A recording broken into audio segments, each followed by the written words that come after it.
And welcome to the HTL Cup Series here for round 5 at Indianapolis. We take a long swing away from the West Coast. We're back on the East Coast for the Indianapolis race here in Indiana, the HTL 400 at the, I don't know if I can say that word depending on the thing the title says, but you can read it down there. Make sure we don't get in any trouble. Live on ABN 1. I am Kevin Young, here in the booth alone here tonight. Hopefully, Joe, wherever he is right now, he's doing okay, and we hope he can join us here next week. But always as well, the one operating the cameras and manning the production is our own Kristina Ryan.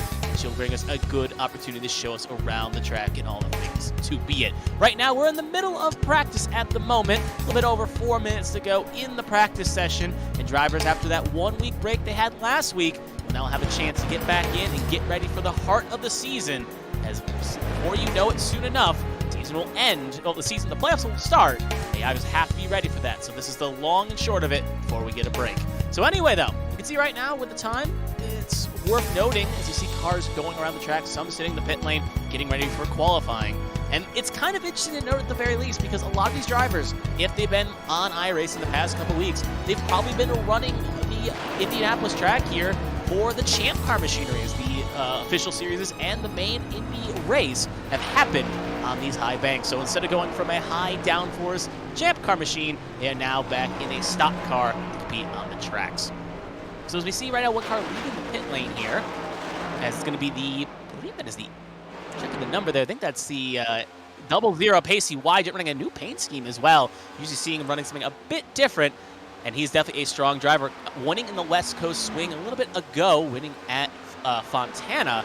So obviously coming back in, looking to be strong. One of the drivers you could say is currently in the top 5 power rankings with the cars going around here. Obviously running a, again, like I said, a very different paint scheme, black and yellow, with a bit of a wolf on the machine. Another car really taking a high line, trying to take the Hail Melon approach to 3 and 4, but usually not the ideal strat around a track, especially like this. You do not want to take those opportunities. Top of the board right now, looking at the times, you can see him scroll through the top of the screen here. It is going to be John Hagan after taking his 1 race suspension. He is not losing form here. Obviously, timing and scoring says he's in the 24, but that is not the case. He will be driving the 44 machine like he usually does. And Tommy Reynolds, who filled in last week in the 44, is back in the 7 machine, ready to contend a full season here and make his win at the Daytona 500 feel very strong indeed. There is him in a Craftsman machine. So again, going from a Home Depot, or I guess you could say a tool company, to a tool shop to a tool company. There's Zachary Meredith,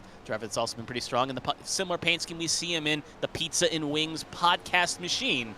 So he is also sitting on pit lane. Here's Shad Swatsworth, the driver looking to get some good form here of late. He's had some good runs, but really you could say not been the torchbearer of Arrowhead Racing. He's definitely been a strong driver, though, but looking to try to join the winning club at Arrowhead and get that 18 in. Obviously, Carmen is, car flipping there in our shot there. You can see it's a 91 machine of Austin Mongold. He hit the itinerary wall there, and he ended up flipping like a Hot Wheel there. He's got it back on all 4s, but that you got to be careful of getting in the pit lane entry. So we'll actually take a look at that real fast. You can see battling with another A-set car. Actually, that's the A-set car in the shot screen. Looks like he was trying to hit pit lane, but I think that may have been an intentional hit there. He looks like he just wanted to throw away the lap and see how the iRacing physics and damage model looks in a car. Maybe he ran out of Dr. Pepper and realized maybe it wasn't worth continuing. But yeah, at the very least, maybe spilled it, had to try to clean it up, and well, that's the dangers of drinking soda while driving. Anyway, though, minute 20 to go here. Obviously, again, see down pit lane. There's Selena Thompson. Looks like she's sitting in the pit lane. Has a front row pit stall at the moment, but obviously qualifying will indicative. Pit lane can matter. Looks like she's in a car at the very least right now. As I see something blinking through here. I wonder exactly who that is she's in. Oh, it's the 15 machine. Interesting indeed. That's a textural situation there is. Now she'll fly off. So there she goes in her machine, and 15 of Bobby Crevel was in the same pit stall, we'll say, on that point. So anyway, she's living her box right now with about 48 seconds to go. Qualifying, as we've gone over in the past, similar rules to what it is before. Drivers will go out for 1 chance at a qualifying run. Again, back in the box. So Crevel must have missed his pit box here, or somehow they ran out of pit boxes here in Indianapolis, and they all have to share one. Josh Ososi kind of going over and looking to see what is going on here as well. It's a very interesting sight. You don't see that very often. At least the positive is they're both Chevrolets, so it looks like kind of like the old days with the cutaway cars, or even if you want to go with an old F1 reference with how British American Racing wanted to have that zipper design half and half. It's kind of a weird, odd design choice, even though it's two separate cars. But anyway, though, hopefully we'll get that fixed at the very least. As warm-up is about to finish up here, we are going to get this race, qualifying, I should say, underway here. So we'll see you on the other side. Checker flag is out for practice. Hagen, Height, Sosi are the top three. Can they keep that form going into qualifying?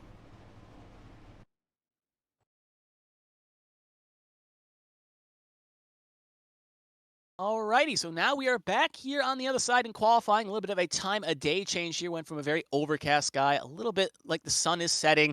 Almost reminds me of 2017 when Casey Kane won, where the sun's setting a little bit in the distance. Again, live for qualifying here. Rules are, if you are new, I was talking about that a little bit before we saw Selena Thompson and Bobby have their little moments. The qualifying rules are quite simple. If you are new here, drivers will be sent out in reverse order from where they finished last week. And in turn, they'll get one attempt, so they'll have their warm-up lap, and they'll get one flying lap to try to set the best time they can do to get into the field. After that, they'll have to come down the pit lane. Next car will go, and so on and so forth until all cars have completed their lap. You gotta be careful, though, because if you do invalidate your lap by going off, hitting the wall, whatever, you could be at risk of starting in the back and in turn having to come to the front, which is not an easy feat around the high banks of Indianapolis. There's Tommy Reynolds, obviously the Daytona 500 victor, running a Stars and Stripes machine here. As you saw in that shot, that was Memorial Day was last week, so obviously some drivers may be decked out in patriotic colors to celebrate the occasion. A few drivers also on the pit lane as well. You can see a few others spawned in. I think the other one is Ruby Estes, and Bobby Blowers and some others also popped in as well. It's the calm before the storm here, and we'll see who the first driver is to blink here to set a time. There's the iconic Indianapolis pylon as well, and you can see the windsock blowing in a certain direction, so maybe that could play a bit of a factor here in qualifying if we can take a look at the weather real fast, as high winds could affect these machineries in qualifying, and here is the weather. Almost like Kristina was reading my mind there. Temperature is 65 degrees Fahrenheit, humidity of 1, and the wind is fluctuating between the south and the southeast. It's gone up 2 degrees, though. Not overly hard enough it's going to affect these cars like we saw at Las Vegas, but still a little bit of wind could play a factor and maybe makes you have to change your line just a bit, but these tanks will be all right at the very least. So first car looking like on the track right now at the moment. You can see Bobby Clavitt there. You can see that 34 machine in the Pride colors decked out, but it's going to be the 95 being the first car out to start his qualifying lap, and it's going to be Yair Rodriguez. They should be the first car here. We'll confirm that in the Ford Mustang. We'll just wait for race control to send him off here.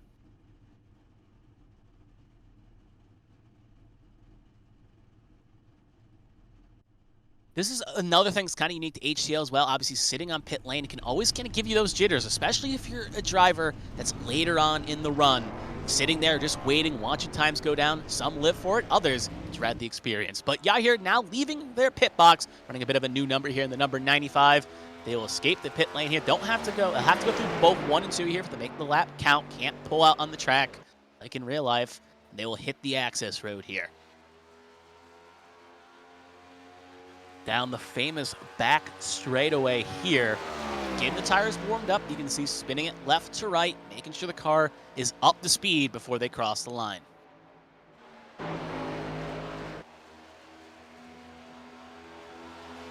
There is also some talks as well. Drivers got to be careful coming out of 4 as this car can plow a bit. You do not want to J.R. Hildebrand the wall like in 2011, as A, that will invalidate your lap, and B, could cause damage and break a toe length possibly. But Yair coming down the long straight here, gonna pass the yard of bricks, and they will start their first flying lap here. Other drivers on track as well include the 15 and the 34, both about to start their lap. 34 coming through 3 and 4. So times will fly quickly on this board. We'll try to keep you all up to date on how it's going. Good line there in route 2 for Yair as they pinch the apex quite nicely. You just got to get, similar to a Champ Car machine, you got to get your tire just a little bit low enough, but don't want to clip that grass. It's flirting with danger. Just get it below the white line just a tiny bit, and then get the drive off. Perfect chef's kiss there through 3 and 4, and get as much real estate as you can on the far side. Coming through the last corner here, as we see from the Gopher camera right there as we pass on by. Yair's going to make the run for glory down the straight. We'll see what time they set that the others will have to beat. Across the line is going to be a 50.84, currently going to put them top of the board, but Bobby Crevel is going to be next up here. They will take their flying lap here as well, running an all-green machine. We'll see if they can jump Yair Rodriguez across the line. I think it's going to be a tad slower. It is. It's going to be about a second slower. It's going to be a 51.894, and actually doesn't look like it counted, so lap invalidation. Here's Bobby Blowers. Also looks like he invalidates somewhere on the track in his Pride machine, and he is going to have to throw away that lap. So two drivers having a bit of poor luck there. Obviously, two separate incidences at the very least. They both will not have attempts to make the show. Well, they'll make the show, but at the very least, they're going to have to come from the back now. And just got to get lucky. So anyway, next few cars going to line off here. You can see there's a 71 of Lily Pelletier-Sharp. John Hagan just left the pit box as well, and it looks like the 3 of Caitlin Height will also be joining the fray as well. So they'll be the next 3 cars, 3 heavy hitters, you could definitely say, with early qualifying draws here. So they'll be able to set the lights, the times up board here, try to make a run for glory here. Pelletier-Sharp leaving right now at the moment. You got to be careful on the access road as well, as it can be a bit slippery. You want to go flat out, want to lift. You want to go far. Actually, sorry, my mistake. Got caught by the number glitch there. It's the 7 of Tommy Reynolds out on the track. John Hagan still in his box right now, so disregard that record. It's going to be the 7 of Tommy Reynolds running right now at the very least. What would be the 7 on the timing scoring? He will come across the line, and he will start his flying lap. See what he can do to put the car in the show. One of the few drivers that can say they have won both in the Champ Car and HTL Cup Series.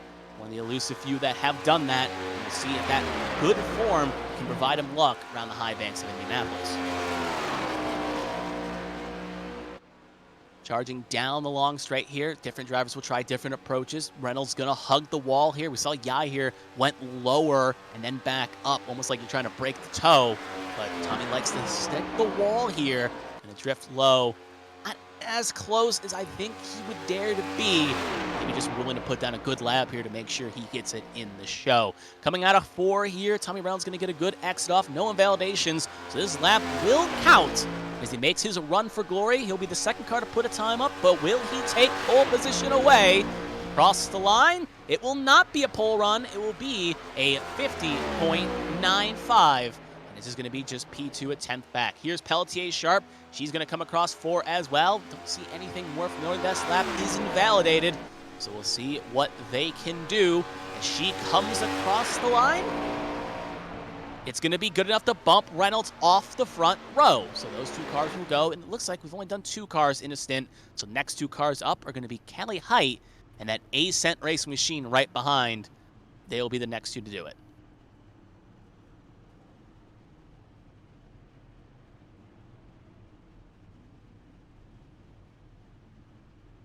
I'm hearing some interesting things coming from race control right now. Obviously, for starters, 1 car will go home. That's something we do need to relay through the situation.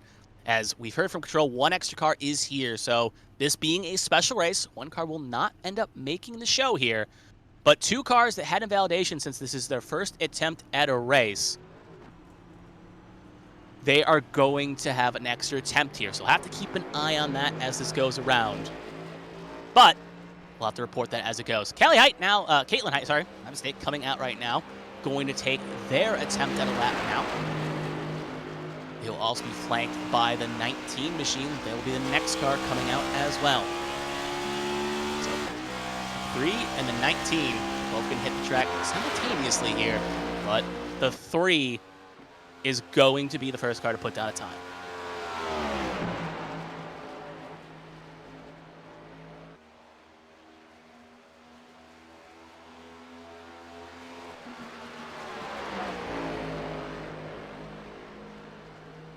So as Caitlin takes her chance here to get a run here, again, you want to make sure you get the best exit you can off the corners. Actually, right on board for 3 as she passes the ride of Bricks here.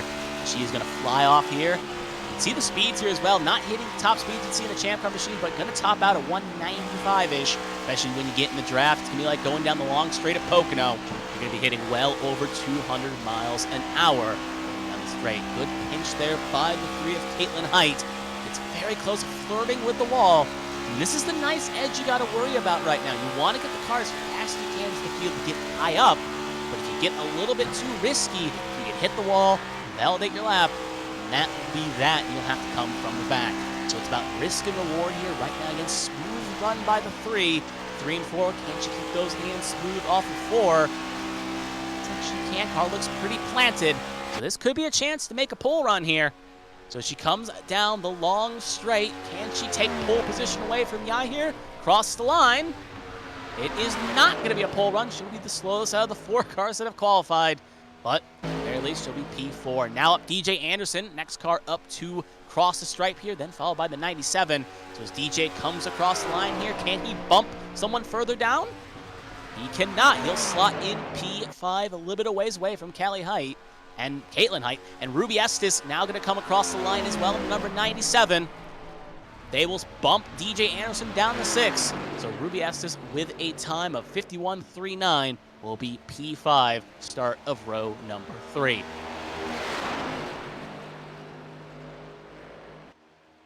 So next car is going to file on out here as well. Taking a look who the names are. It's going to be Alfred Denny, the number 29 machine. There you can see him right now, running a bit of a different paint scheme. Looks like it is a Kevin Harvick-inspired good wrench scheme here. He will escape the pit lane. 2 other cars hitting the track right now, as well as the number 91 of Austin Mongold.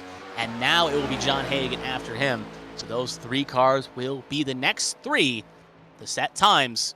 And we'll see if either of them can beat the time that Yahir set, which is a 50.84.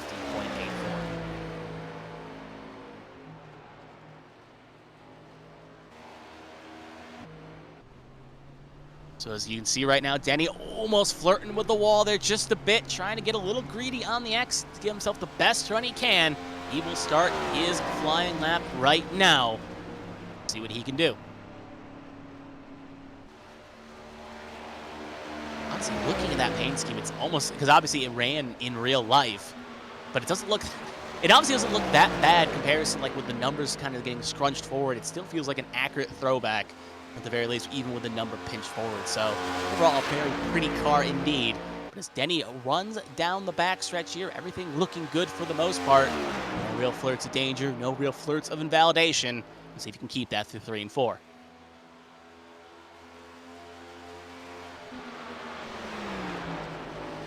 Comes off of 3 and 4 here. Going to be a little bit high line here, and that could almost spell doom and gloom. Will not hit the wall, but as he makes the run down the long straight, can he put that car anywhere near the front?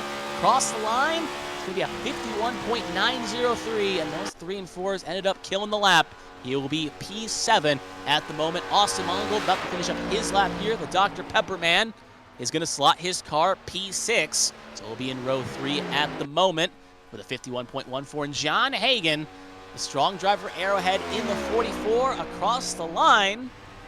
It's going to be pole position. So they are going to bump Yahir out of the pole position and put John Hagan to the point. Even after the suspension, he has found his form again. He will be, at the moment, provisional pole. So that Craftsman truck machine going to be quite smiles at the moment, with still many cars yet to put down times. This could be a time to chase. More importantly, worth noting as well, considering the fastest qualifying lap in this car package is a 52.101. At the moment, whoever gets pole position is going to have the track record for qualifying times here. So that is at least a positive to look forward to. Whoever gets pole position, they can write their names in the record book of the HTL record books.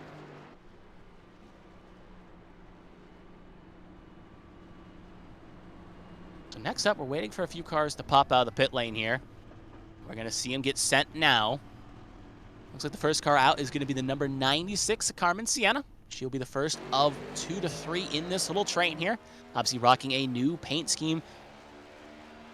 Obviously a little bit Scott Dixon inspired. Obviously not the theme of that. It's a PNC Bank throwback, as she's now been sponsored by PNC Bank. So good for her at the very least to get a sponsor and some colors to rep the machine here. The other 2 cars throwing out are going to be the 94 machine of Christopher Pendell and the 21 machine of Marcus Chafin, back in the car after taking off last week to give the reins of it over to Emma Kruger.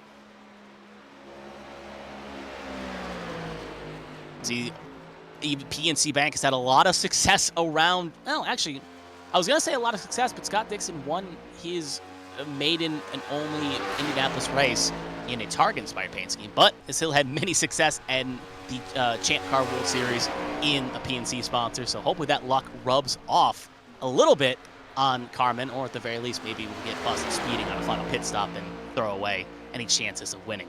But regardless, Carmen now doing okay through 1 and 2 here.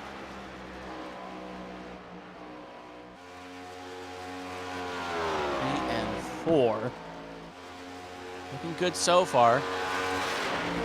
Some bit of drama here again here through the charts. That's why I'm a little bit just trying to eavesdrop in on what's going on here. We may have a debate of who could be the car that could get bumped out here in a second. So we'll keep a nose on that right now, but actually looks beaut at the point. We'll talk about that in a second. But Carmen Sienna going to come across through 3 and 4 right now. And at the moment, can she bump John Hagan, her teammate, off the pole position, make it an arrowhead lockout? We'll see here as she crosses the line. It's going to be a 51.286. Good enough for P6. Now as Christopher Pendel comes across the line next here, where will he slot his number 94? It will be P5. So put him provisionally in row number 3. And now here's Marcus Chafin ditching the Reese's for an all-black machine. As he comes across the line, it's looking good enough to at least be in the front half. And it will not count, so he's hit the wall or invalidated somewhere on his run. This lap will not be in the books. It will be another driver that will have to come from the back. Just making sure of, as yep, that is lap 2. So yep, that is going to be an invalidation. So another driver's had some trouble around here. We'll see if any other drivers have the plague. So as Carmen comes on in, so next car coming out right now at the moment is going to be the 64 William Britton, one of the drivers in the go or go home category right now, not being a locked-in machine. He's going to have to put down a good time. He will also be flanked out at the moment. I just confirmed the number. It's going to be the 23 coming out next. It's Tommy Withers. And the 11 will be the third car coming out as well of Lily Frazier.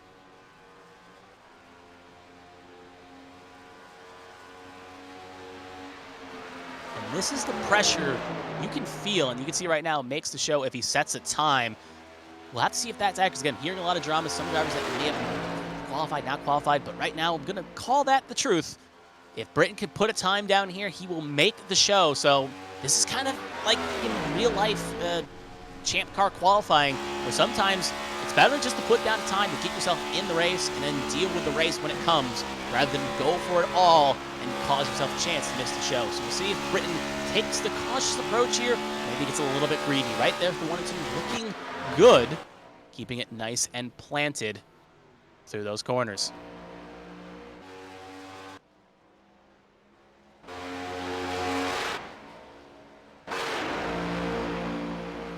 Down this backstretch, still good at the moment. Want to kiss that apron. Gonna do it relatively nicely there. As he comes off of 3, coming into the last corner here. Maybe 4 corners, but they can be very tricky, especially when you want to go fast. As he comes off the last corner here, down the long straight, looks like it's going to be good, it's going to be valid. But the question is, where will he slot himself in? Across the yard of bricks. It's going to be P7, so faster than a handful of drivers, firmly in the middle stanchion right there. Tommy Withers and his McDonald's machine up next. See where he is loving to put that car across the line. Going to be P12, so second slowest of the cars to run. Now Lily Frazier also running a bit of a new paint scheme here as well. As she comes to cross the line in her rainbow-inspired Fanatec machine. We have 51.611, good enough for P12. So Britton was the fastest of those 3 cars in that contingency. So good for an open car here to set a good time here, P7. Should be worth noting as well, as it did come up in the chat, but I want to point out the 2 cars that invalidated that were open cars. Looks like they will get the rerun, so I don't know if Britton is still locked in. We'll keep an eye on that as the show, but just reiterating, 2 cars we saw hit the wall in the first stint, Bobby Blowers and the 15 of Bobby Crevell, may get a second chance to put down a time. Next 3 cars, though, coming out right now are going to be the 31 a locked-in car, DeMonte Dodson, the 78 of Richard Odie, and then the 2 of Josh Arnold. So it's going to be the 2, the 31, the 78. So the 2 will be the first car to set a time here, then the 31, then the 78. So as Josh Arnold crosses the line here, get some more paint scheme for him. He's had an all right start to the season here, but a driver that is obviously been hungry for a bit more is looking to try to get a good run here, put himself a little bit further up into the field.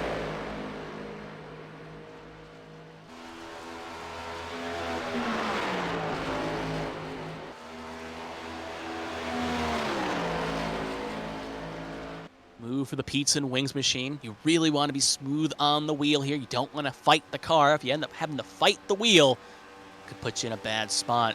Down the backstretch, heading into 3 and 4. Not as close, kind of similar to what we saw with Alfred Denny, not really getting that car planted low. That could hurt him, at the very least, on his run down the long straight. Turn 4 looked a little bit better. We'll see if that shave cost him enough. As he comes across the line, he will slot his number 2 pizza and wings machine in P7. So, hey, maybe I wasn't seeing all I can be. He'll bump William Britton down to 8th. He'll be firmly in the top half. DeMonte Dodson, the rookie, going to come across the line in the American Airlines paint scheme. It's going to be P9, so they will sandwich William Britton with a 51.169 for DeMonte Dodson. And Richard Odie, the last of the 3 in this group to put down a time.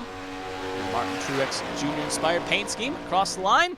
P13, just a tenth, a tick behind Austin Mongold, but still very good for the 78 machine.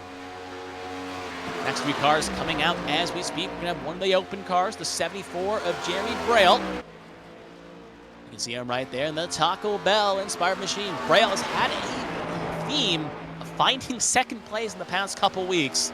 He's looking to try to maybe get that broken here today and get on the top step of the podium. But obviously, first got to make the show if he needs to. Other 2 cars coming out as well is going to be the 28 and the 25, the dead man of Blake Henderson. So the 28 of Matthew Boone, the 25 of Blake Henderson will be joining Jeremy Braille on track in this stint. Should be noting as well, we still have many good cars here yet to qualify. Again, a very full field. Some notable names: Pacey Wygen, Hunter Peach, Shad Spalter, Lilac Zier, DJ Trout, all yet to put down times. So as the stronger the field kind of gets, you got to make sure you're on your A game.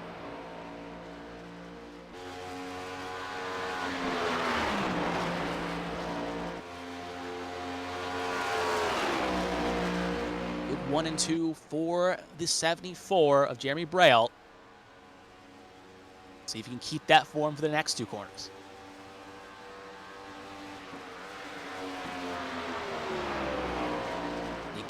This is where you do feel the pressure being an open car, knowing that you have to put a time down to beat William Britton to ensure yourself at least a chance. Obviously, there's a few other open cars still have to put down times, but you want to make sure you get a good lap here. No invalidation risk there. As he comes down the line, we'll see where he can slot it. Can he be top half? Will he be in a bit of a danger zone? Cross the line, the 74 will, and he'll be P11. He'll be slower than William Britton, but at the very least, still is in a good spot. Matthew Boone up next of the 2 in this trilogy of 3 to go. As he comes across the line, can he bump John Hagan off pole? He cannot, and I don't think that... No, it did count. Sorry, P11. He will just outside the top 10. And now Blake Henderson running a new paint scheme. You see him in the WWE 2K machine, running a bit different here tonight. Cross the line. He will bump himself into the top 10 in his Henderson Freight's Dale Jr. National Guard inspired paint scheme there. So he will now be in the top 10 provisionally. We know a lot of hungry drivers are willing to bump him out. Speaking of one of those drivers, there's Elias Flores. Going to be the first of the 3 to hit the pit lane here. Going to be following the 99 is going to be the 17 of Zachary Meredith, and the 22 of Gary Donaldson will be the next 3 to go here.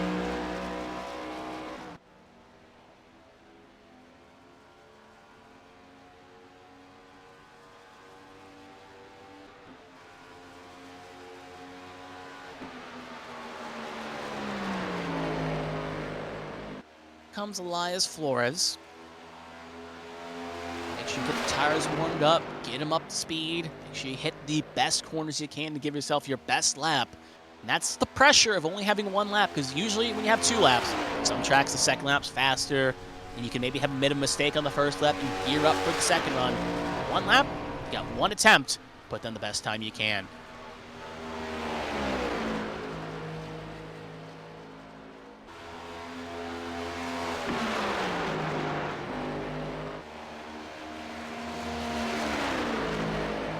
Exit through 1 and 2 there. Looking smooth. See if you can keep that smoothness out through 3 and 4 here. Not looking like a pole run at the moment, but it at least is trending in the right direction. Looks like it could be the very least edge of the top 10 speed. Will Elias to keep that speed going. Coming off 3 and 4, does not really push the wall there. Run middle to low here down the straight. Across the line, Flores will go. We'll see where he can slot it. Was my prediction correct?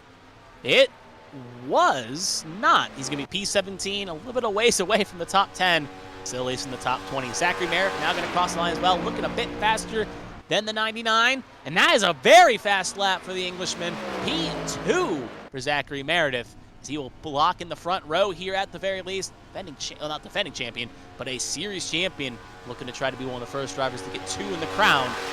And now it's Gary Donaldson going to come across the line as well. P13 for the number 22 Under Armour-inspired scheme here. Just behind Carmen, Sienna, and just ahead of Matthew Boone. So that 3 is done. Fastest was Zachary Meredith, who's now on the front row. Now going to see the next 3 cars come out. Selena Thompson, the 27. She'll be the first of 3. They will see her right now in her Menards American Airlines Inspire paint scheme. The 18 will be the next car to go out as well, of Shad Swatsworth. And we'll see who the 3rd car is in a second.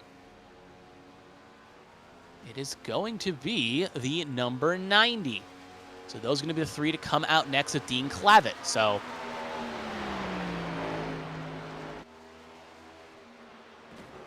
ooh, Selena just mowed down that wall right there. Luckily, that shouldn't invalidate this upcoming lap if I'm not mistaken. But you're going to worry about the damage. You saw her hit that wall a ton to the point where smoke came out.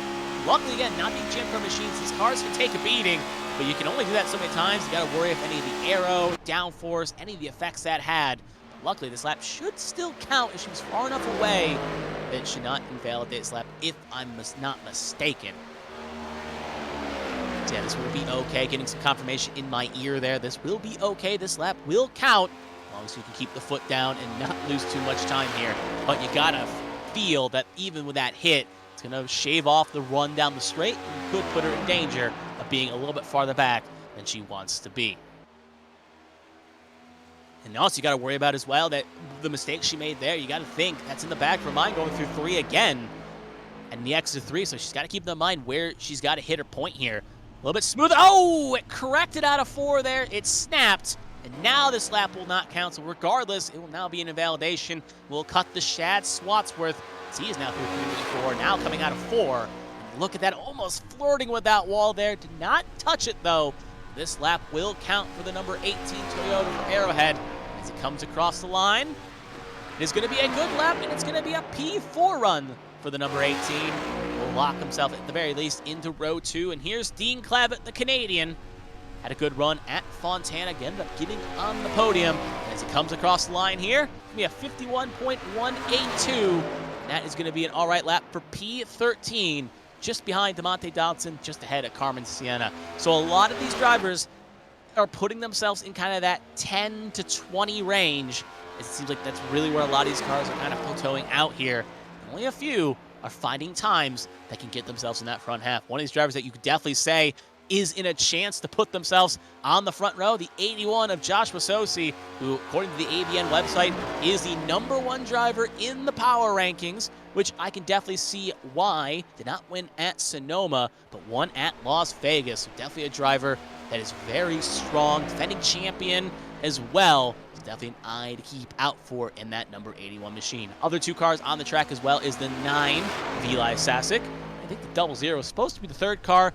He is not yet fired off pit lanes. We'll see if anyone joins the flank here. So Sosi gears up for his run in a gold and white USPS machine. So unlike usually we see him either in the Hello Kitty pink car or the white and blue car, as he almost hits that wall there and validates, going all for broke here. As shaves off is going to cost him time, but luckily this lap will still count. But he was drifting up the track there, almost mowed it down, but will keep the lap clean. But now the question is, can he still get anywhere towards the front on his run?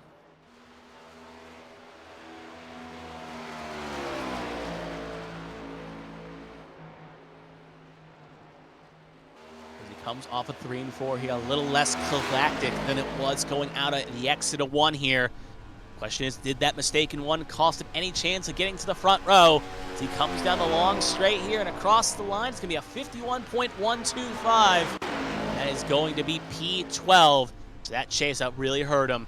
Eli Sasek now up as well, going to come across the line in his number 9 80-cent racing machine. And he's going to be a 51.10 just ahead of Joshua Sosi. Well, they are the only 2 there, so whoever the 3rd car was did not end up coming out of the pit lane. So it was only a 2-car parade here. 81, not even going to go back around, going to just jump the pits. May have made a mistake out of 2. But anyway, Pacey Wygant now going to be the next car out here. See if anyone else files out with him, because I think he was supposed to be in the last parade, but going to come out here, be the lead of the Pied Piper of this group here.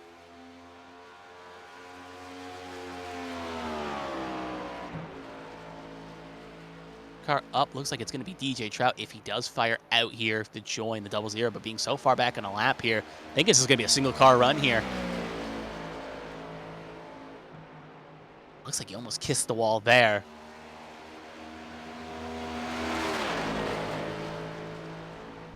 Is flirting with danger to try to get themselves pole position. So as Pacey Wygant comes down the long straight here, he will start his flying lap.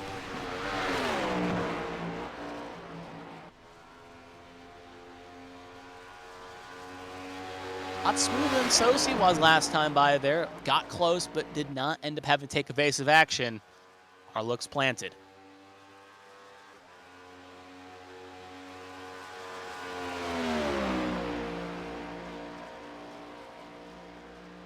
Close to that wall, gonna come on down low here. In sector 1, it was a 25.59, which is gonna trend him in the right direction. Gonna have to back that up with a good sector 2 here. Almost hit the wall there. It was close, and he did hit the wall. Invalidation for the 00. That is gonna be run done. He will join the invalidated cast, along with Alfred Denny and Marcus Chafin. You can see the next 3 cars, though, getting ready to go here. The 95, the 12, and the 5. Sorry, 93, the 12, and the 5, all coming out here. DJ Trout had a good run on the road course last week until a penalty took him out of contention at Sonoma. We're going to try to get that car back to winning form here. He'll be also, again, joined by the 12 of Dustin Hall and the 5 of Seth Wansing. Do not change your monitors. Obviously, he was in the 88 the past couple weeks with an opening of the 5 charter. He decided to take the charter because, well, he told me the story because his girl is a Kyle Larson fan. So at the end of the day, making his partner proud. Hopefully that helps him out a treat and gives him the motivation to run towards the front. So anyways, DJ Trout gets ready here to gun towards the front. As he makes the long run down the straight here. Past the yard of bricks. It's going to have to be a 50.58. He wants to be on pole position. If he wants to be on the front row, he'll have to be a 50.73. If he wants to be in the top 5, he'll have to be a 50.91. And if he wants to be in the top 10, he'll have to be a 51 flat. So margins of error are very thin. Be towards the first 5 rows. See if Trout can muster it up.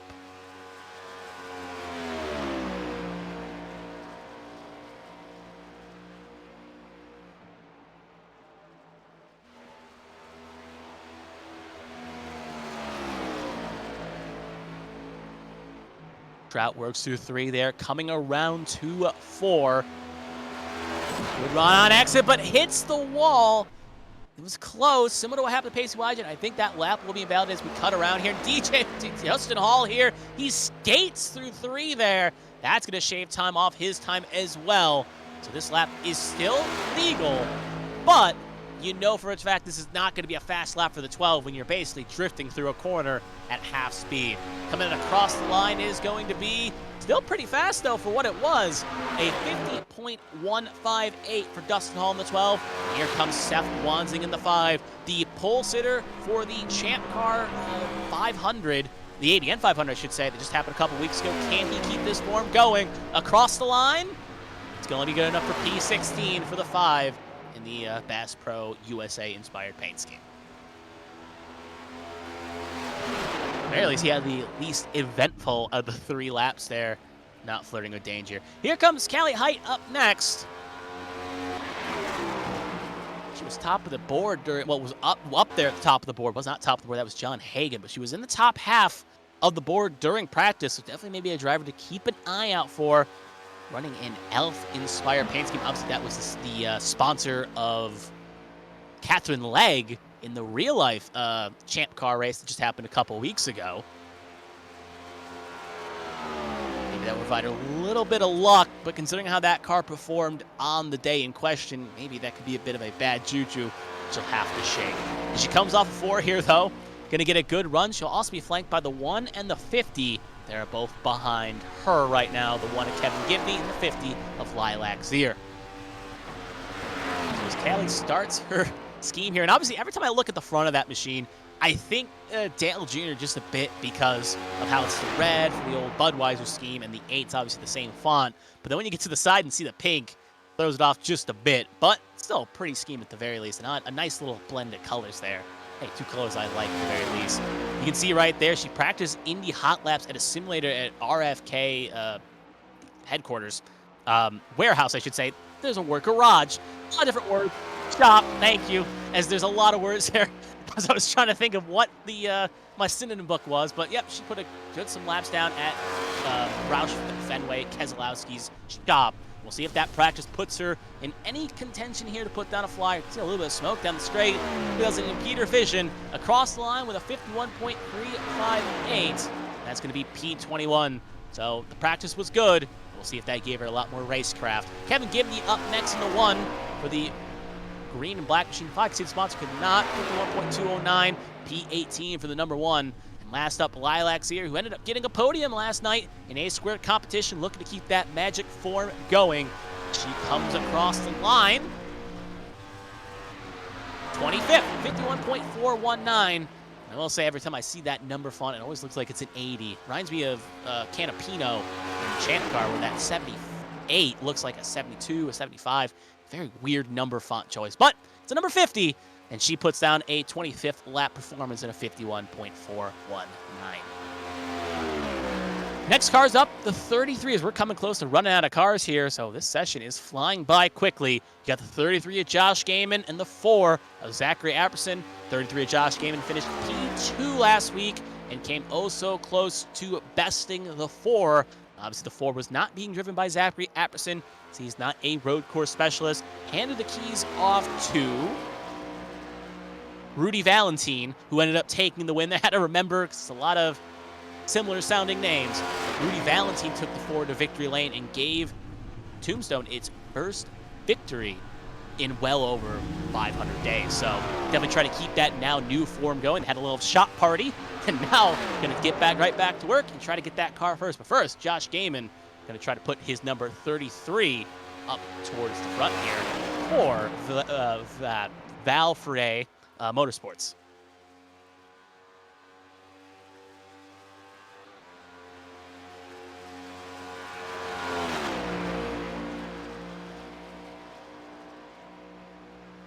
Gaiman comes out of 3 and 4 here. Someone that is better when it comes to short tracks than these 2-mile-an-hour tracks, but still, you can't count him out no matter where we go. He's definitely put him at a track. He will find the speed you need to be competitive. He comes off of 3 and 4 here, looking good at the moment. Can he bump Hagan off provisional full pole here? He takes the long run down to the yard of bricks and across the line.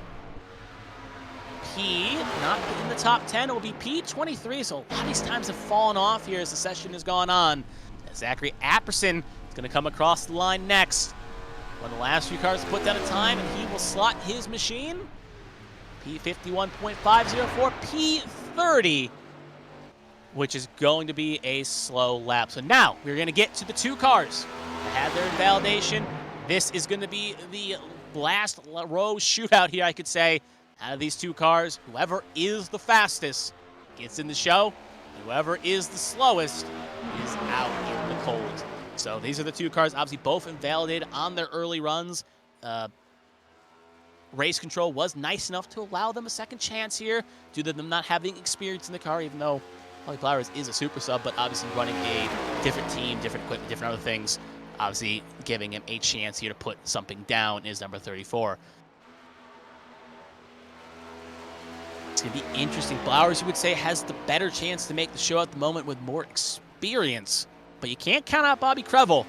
It's another driver that can be counted on when the chips are down to put down a flyer. So is Bobby Flowers going to come in the last chance shootout here between the two cars in question as he comes across the line to start his flying lap? Whatever time he sets, the team will have to beat. He wants to be in the show.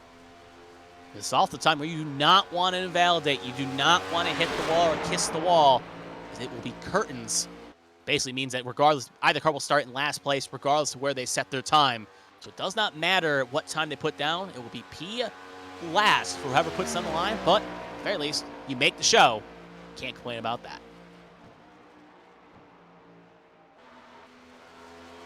Always looking planted there. I'm keeping an eye on 15 on my screen. He is not invalidated through 1 and 2, so his lap is looking good to count as well. But it's going to be a straight shot to the line here. 3 and 4, not getting as close to the wall we've seen others.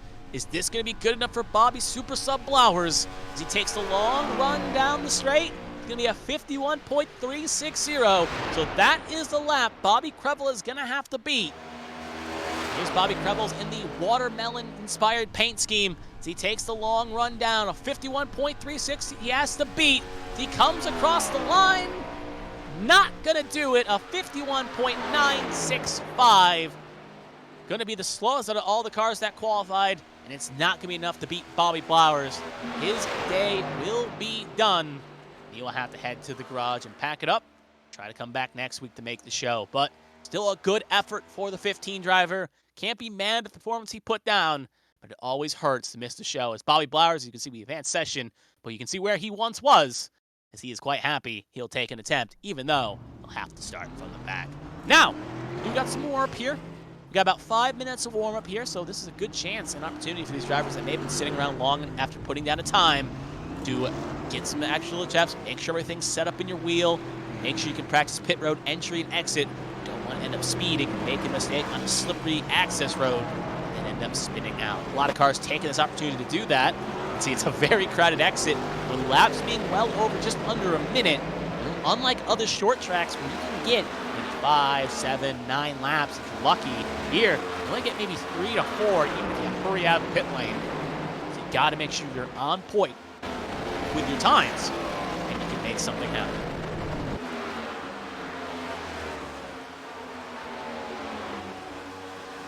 This is also the last chance the drivers will get to enjoy practicing out slip straight, practicing out toe, practicing all that in this last little 5-minute warm-up.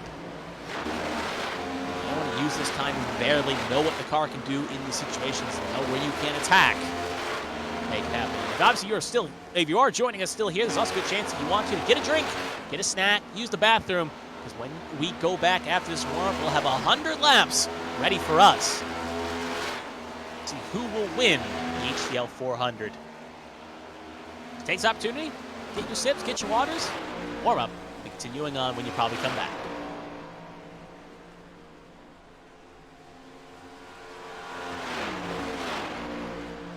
I want to take this shot here. This is a cool camera angle as well, gives you a nice little show of the yard of bricks here. And obviously, we'll have a nice little fast fact about this track that will involve those bricks. So we'll see that during the broadcast here. You can see Very nice brick shot here. Shows you how important they are to this track and what gives Indy its charm. And hopefully whoever winds up winning this race gets the memo, don't do a burnout. Even if they're virtual, don't do a burnout on the virtual yard of bricks. One car goes spinning in the back. I think that was Josh Gaiman. It is, along with John Hagan, and one more car flying in and piling in there. Big lick there. I think that was, no, it wasn't Tommy Withers, one of the 8-cent racing machines, I believe. Regardless, though, 3 cars there with heavy damage. Luckily, again, being warm up, car damage will not carry over to the race. You'll have to take a backup car. It's just a bit of an ego buster, especially when warm up is so short.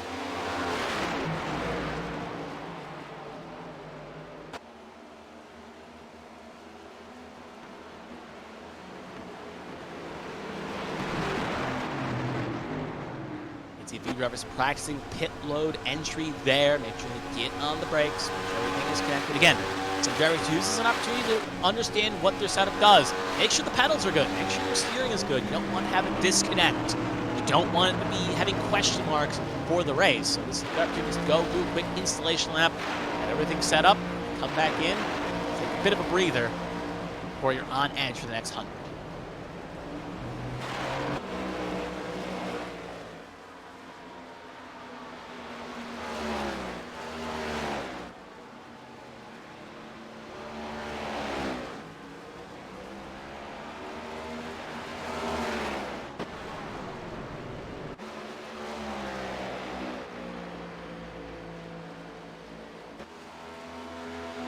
Here's Zachary Apperson coming around the track as well. Obviously, Carr was in victory lane last week.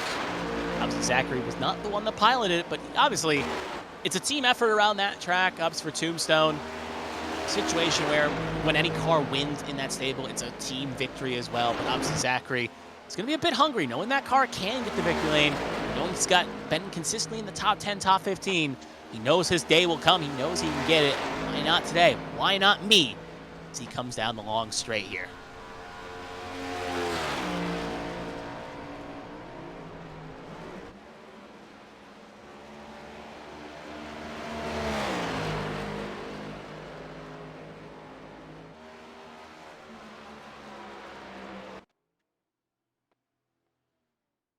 So we're now about 30 seconds to go here. Obviously, the virtual grandstands are full to capacity here. Handful of cars will come on in. We are going to get ready for the show here, so do not go anywhere. Next time we come back, we are going to be live with HTL action, so don't go anywhere. We'll see you on the other side.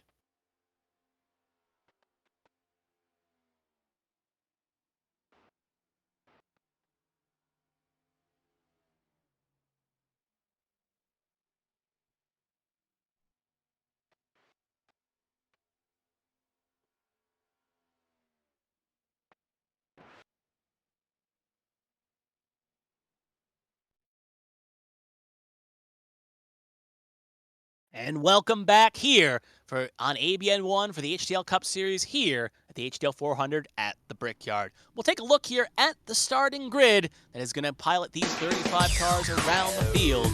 We're going to get ready. We'll start John Hagan taking up on the form he's had. He will take pole position. Zachary Meredith, the previous champion, flanking him on the front row. Next row will be Yahir Rodriguez and Shad Swatsworth. Cars with strong performances will be in row number 2. Row number 3, Willie Pelletini Sharp, and the Daytona 500 winner, Tommy Reynolds, will be in the 3rd row. Row number 4, Christopher Pendell and Caitlin Height. Height was the regular season champion last season, looking to get back in the winning column.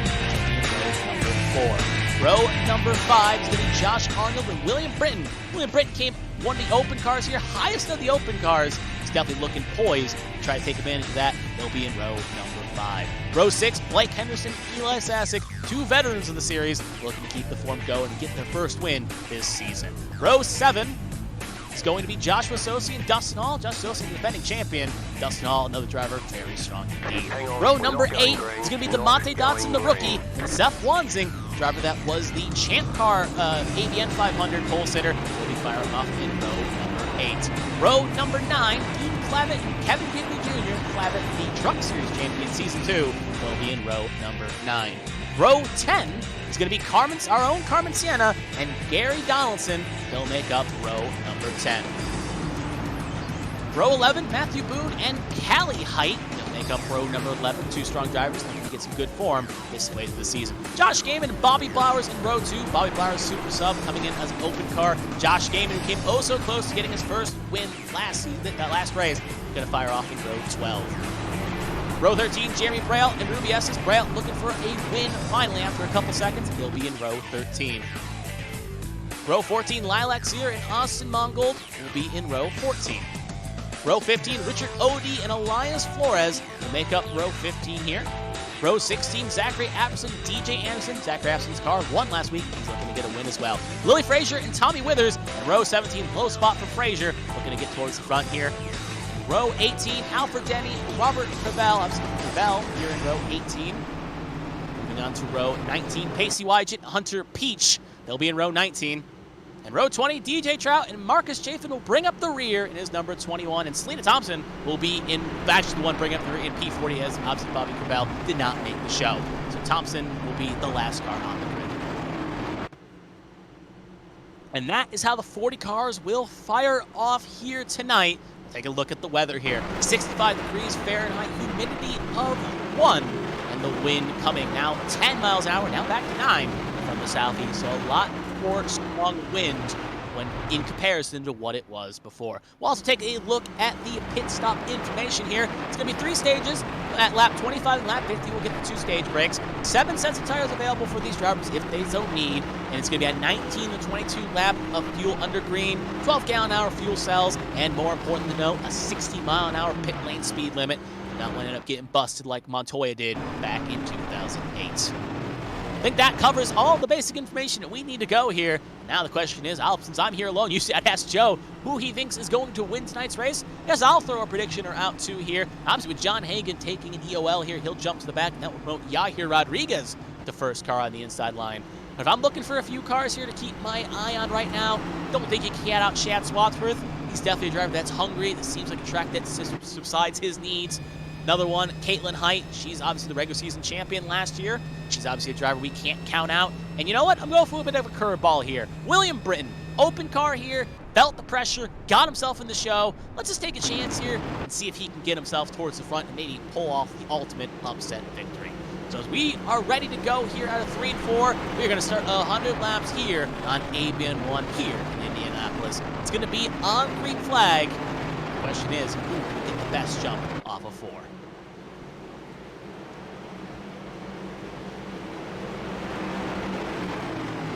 So the pace car comes off of 4 here. It's going to take a lonesome trip down pit lane.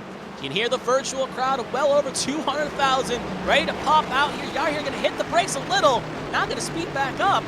But regardless, going to get caught up, and we are ready to go live. Green flag is out in the air, and away we go for the HTL 400 at the Brickyard.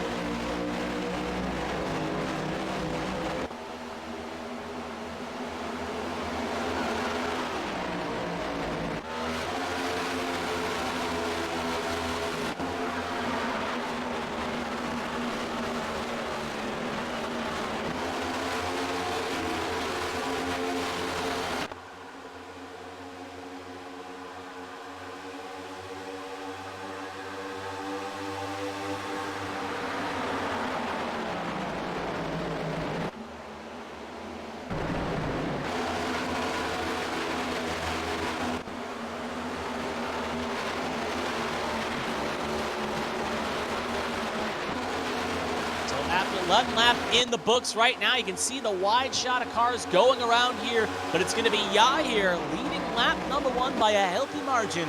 Zachary Meredith, Louis Pelletier-Sharp, Tommy Reynolds, and Josh Arnold in the first 5 rows. I'm hearing a little bit of chaos in the back here. John Hagan and Hunter Peach may have had a bit of a run-in on the first lap here. They are both a little bit of ways from the pack here. We'll see if that's any effect on the action that those two bring. There you can see them both right there in the shot. Cars look relatively okay. Obviously with stage break though, they can get caught back up, but they're not too far back. I think they'll be all right to get caught back up. 2 very speedy drivers, so they'll be okay. Well, anyway, back to the lead we go. Here is Yahir Rodriguez.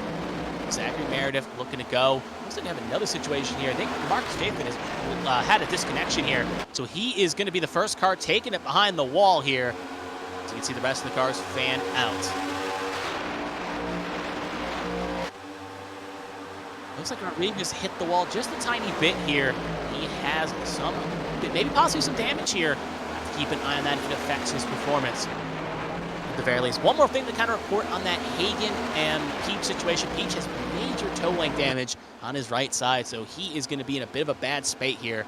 To keep an eye on that as it develops. So right now, you can see the battle for P3 raging on. Tommy Reynolds and Lily Peltier-Sharp going to be side by side, heading off into 3 here. See who can get the better advantage here. Reynolds has the preferred line. You want to be on that low line. That is going to be your passing lane. That high line is a bit more of a defensive line. You can use that as ability to squeeze and protect if you need so to make it happen. Right there, Reynolds will keep calm, keep his nerve, and keep P3. You can see if Sharp pull out here, and then you also got a hungry Shad Swansworth there. Look for an opportunity. You can see almost face the 7-1, pushing the 7 down the straight there, but not going to be able to pull out and do anything. Stay slotted in line at the moment.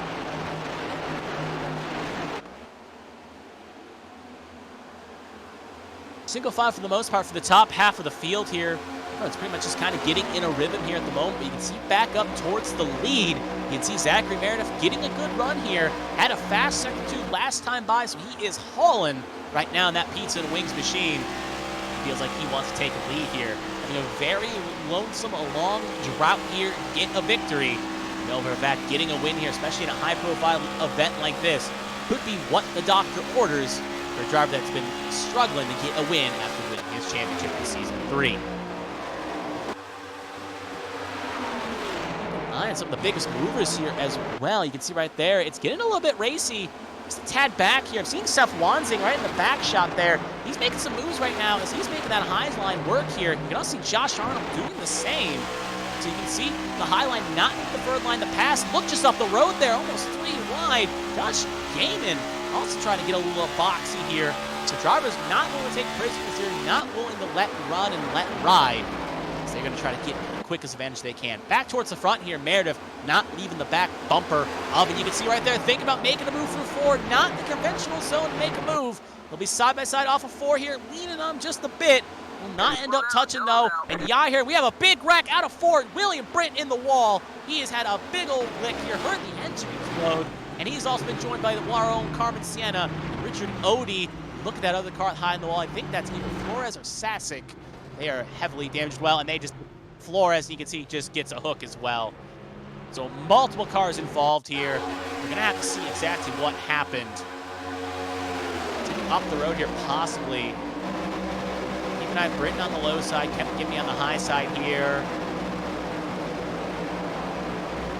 Nothing yet. Oh, Britton almost shoved Gaiman in the wall and then trying to correct it.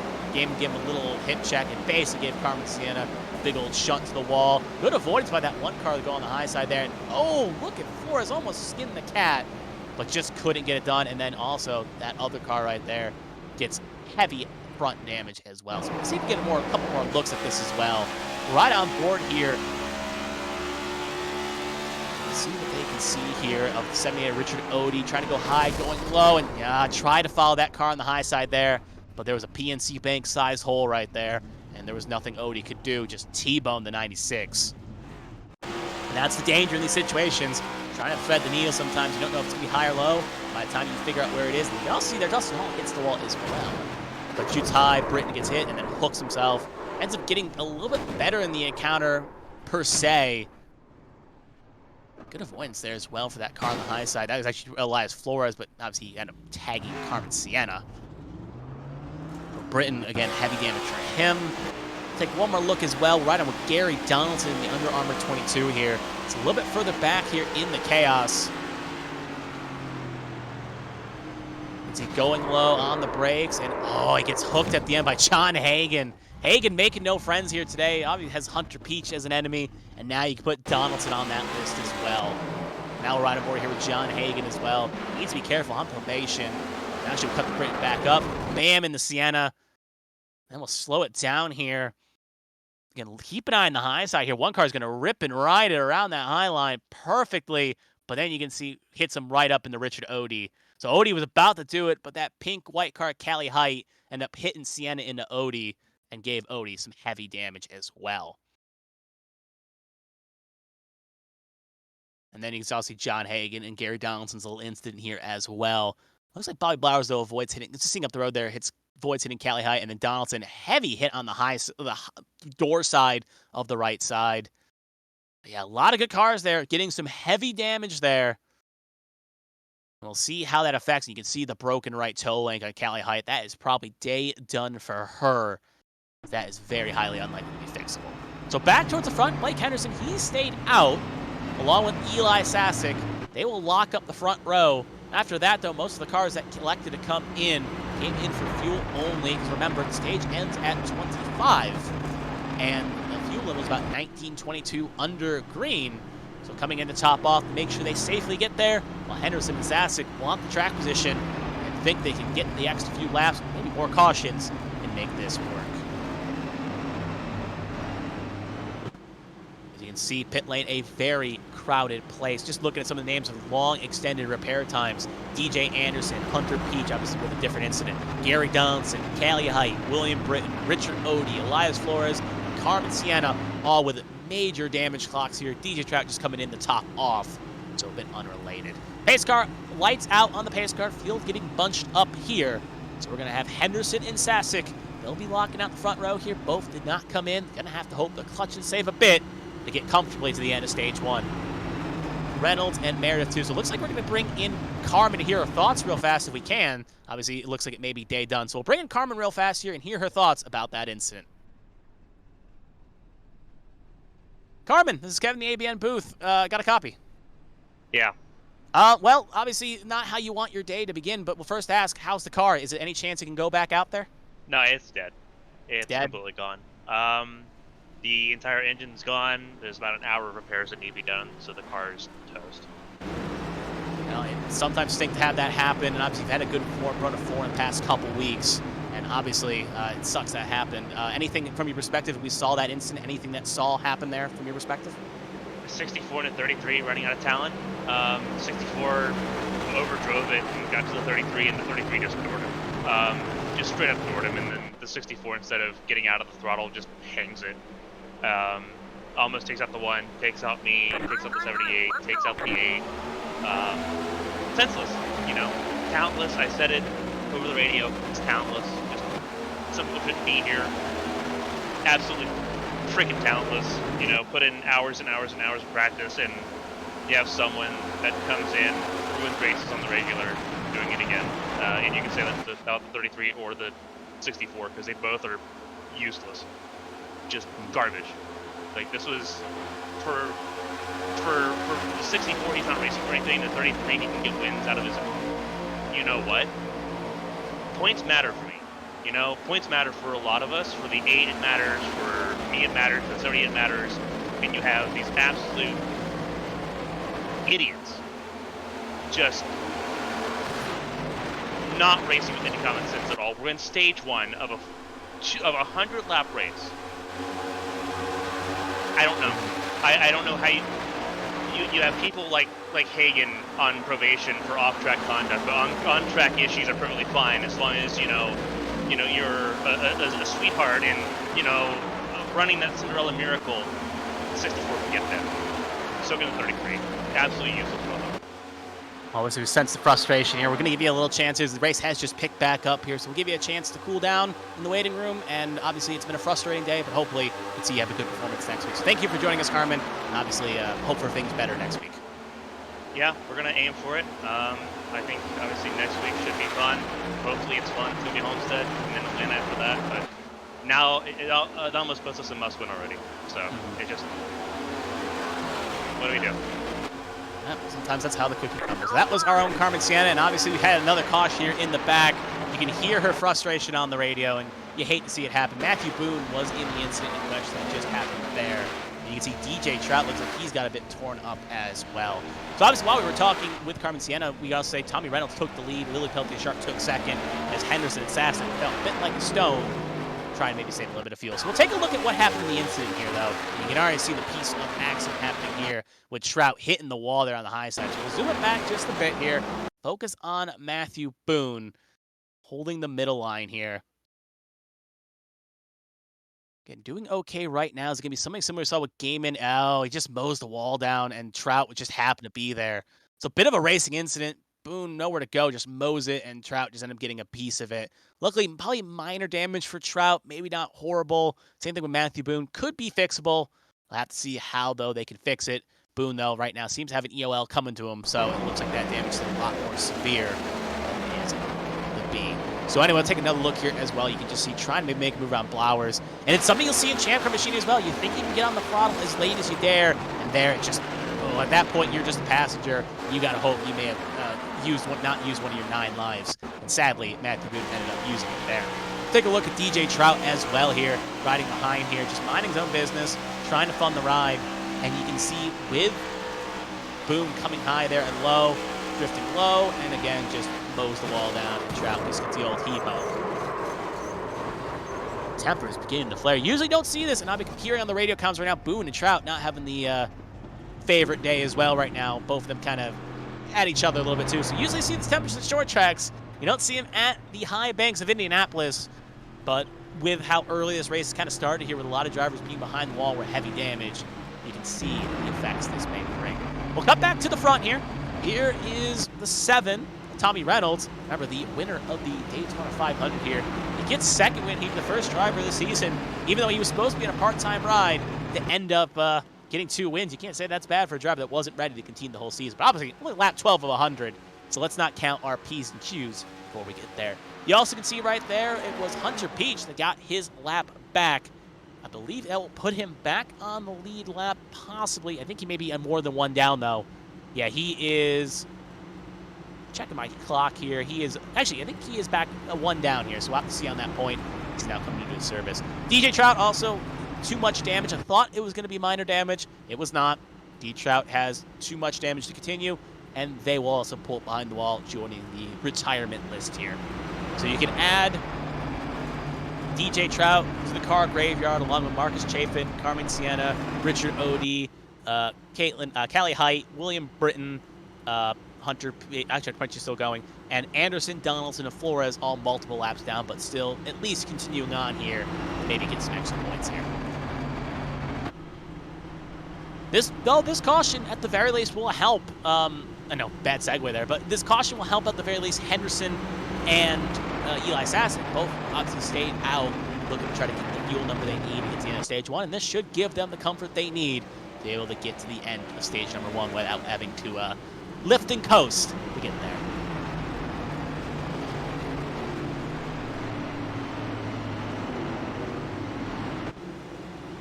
So as we got the 1 to go here, that time by, just checking some notes here while we were doing that, you can see Reynolds and Sharp, they'll make up row number 1 with Henderson and Height in row 2, Meredith and Sasson in row 3, Sosi and Gaiman in row 4, and Hall and Arnold rounding out the first 5 rows here. When we go green, we will have 11 laps to the end of the stage. My math is correct. And we have a ways to go with laps being well over a minute, a little under a minute. That is still well over 10 minutes for these drivers to have a chance to run down, gain time, make moves in order to best their chances and get themselves some good stage points.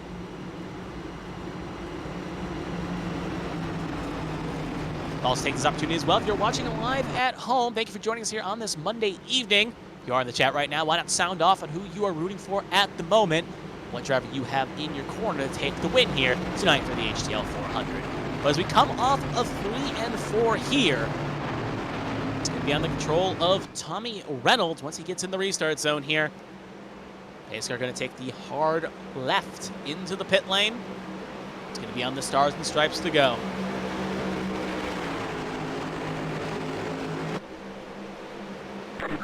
Green flag is out, and away we go.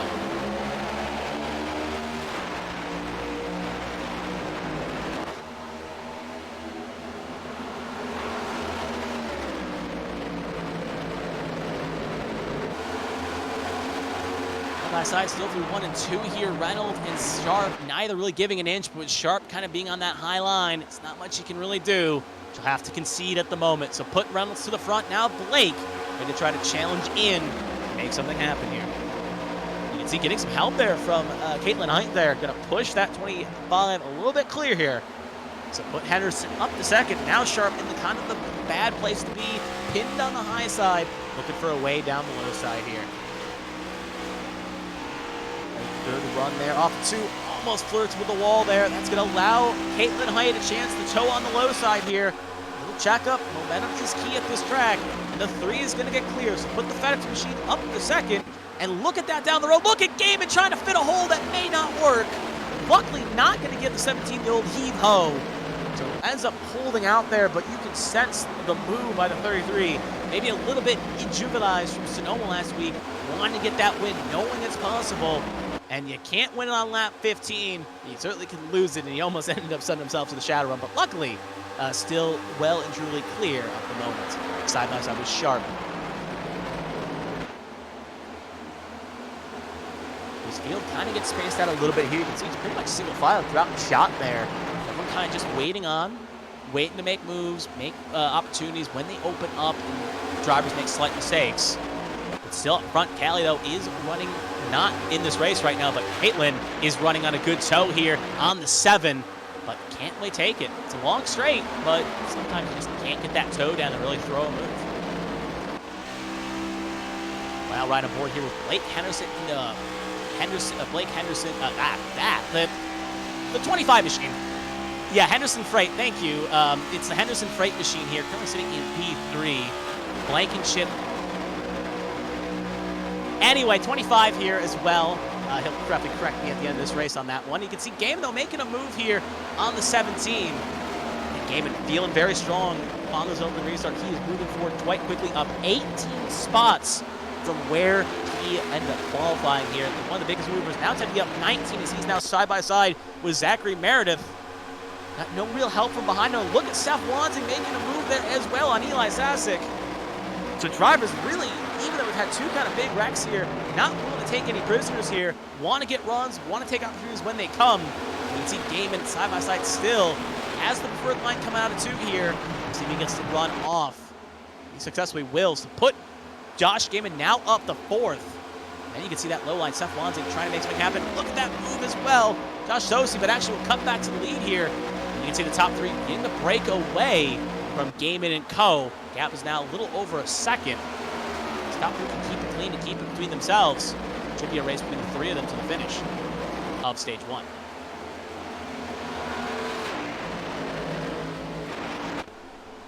Back there again, you can see Meredith and Gaiman. Now it's roles reverse. Meredith on the low side, Gaiman on the high side. Moving a little bit further back there, you can see, look at this, how chaotic it is. Sharp, Hall, and Gaiman 3 wide. Usually doesn't work well, and look at Sharp, almost got into Gaiman's corner panel there. She's saving it for now, and she will keep it saved. So still very aggressive here. I'm right now riding a little bit further back. I'm a bit sketched out at the very least. Watching this happen, Sharp just clips the wall just a bit. See almost Wansing and Zasek end up touching as well. Both got to be a little bit careful here as well and avoid major chaos here. Look at that. Oh, Zasek almost gets in the Frazier. Side drafting aggressively to try to get the toe, to try to get the run down the straight. The risk is Rubbs running side by side this aggressively. There is that risk of burning off the tires. Obviously, with the stage ending at 25, tire life isn't the most important, but there is concern if you burn it off, you could be at a pinch, be in a bad spot. Back to the front, it's still the Tommy Reynolds show, but Caitlin and Blake keeping them honest at the very least up towards the front. And there's really no reason. The challenge here is you broke away from the rest of the pack here, and if you fight, it's going to allow the second pack of Gaiman, Meredith, Hall, all to catch up. In turn, you don't really want that in your mirrors, especially with how they're racing. It's almost kind of a bit of a reprieve to say, hey, second place is good, let's keep it between us, and then we'll fight maybe for the stage win with about 2 laps remaining in the stage. But obviously the risk of that strategy is if you wait till the end and a caution is to come out, then you end up taking a stage win possibly away, but still, it's better than having a wreck race car. You can see a good run down by the 3, but the 3 just not be able to really throw anything down. He's going to stay behind. Getting a little racy for 4th again, Zachary Meredith and Dustin Hall still side by side here. And oh, look at Meredith, almost got hip checked. Drivers really, again, I'm just keeping an eye on this mid-pack here. It's like night and day in comparison to what we're seeing in the top 3. No one really giving each other an inch. You're seeing draft braking tactics where cars are going way low and way back up, trying to break the draft to avoid tow. So fighting like it's the win of this race, only on lap 20.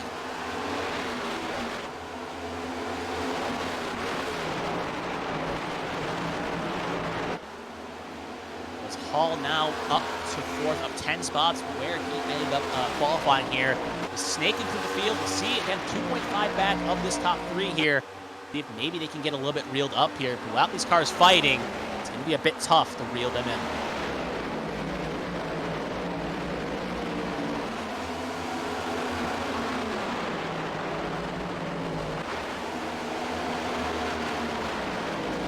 The field here, seeing if anything else to report on. Pretty much everyone is single file. You can see though right in the back though, Frazier taking a move on Bobby Blowers there, high-low side there. You can also see up that situation 2x2 there. There's Jeremy Braille and Lilacs here as well. So, this is not for stage points. This is for around the position of 15, 16, 17, and 18. Getting higher up can definitely help your odds when the pit stop cycle opens on lap 25 for the stage break. Back to the read we go. Now you can see Caitlin Height looking prancy. She's getting those runs down the straight she needs, but she's just not taking it. She's holding. She knows it's not worth it. Now you can see Tommy Reynolds there, and just holding his line as well. Blake Henderson a distant third there. He's beginning to lose a little bit of touch to the top 2. So it could take him out of contention to winning this stage, but at the same point, he's saving his tires, making sure, at the very least, he's not in a bad state. And also remember, not coming into the pit stop, unlike the top 2. They came in at lap 6, they filled up, they topped off. They can go flat out, but Henderson maybe trying to save here, and I think there could be a situation here because Eli Sasek is coming in this time by. He was on the same strategy as Blake Henderson. They both stayed out, trying to make the magical number work. Sasek coming in, and Austin Mongold really being aggressive there on the situation. Multiple cars coming in, and that was John Hagan as well. So a lot of cars coming in as well there. So maybe trying to take a different strategy here. Maybe saying, all right, we throw away stage 1. We'll take track position for stage 2. Some maybe not making enough fuel. There's different concerns there. We'll see how that all plays out. This pit lane closes on lap 24 for the end of stage 1. So if you're a driver that can't make it on fuel, might as well come in that time by to ensure you don't run out and have to start at the tail end if you run out under the caution. And you can also see now we ride on board here again with Blake Henderson drifting a little bit further away here. Gap is now a second to Height and Reynolds.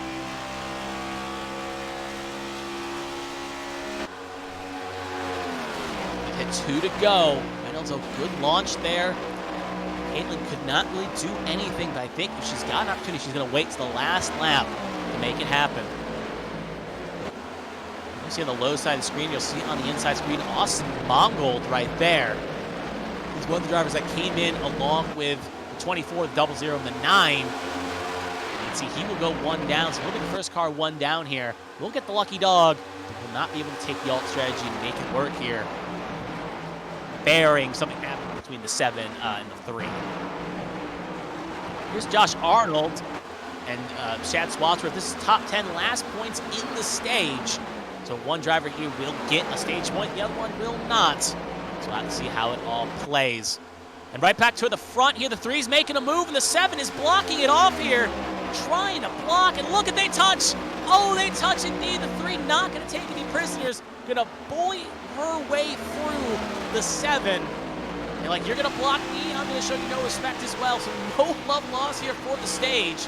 3 was playing possum there, wanting to get the run, but now the 7's going to be like, you do that to me, I'll do that to you. Going to get the run down the straight here. They're going to be side by side. They're still side by side from 3. Expect a little bit of a fender touch here. They can almost ensure it as they come off in the 3 here. Can the 7 get clear? He can. Now can the 3 rebuttal back here? Or is basically Newgarden in real life skate away with the stage? 3 here on the bumper camera, not going to get the best run. Maybe try to back it up just a bit. Going to come over 4. It's going to be a drag race to the stage.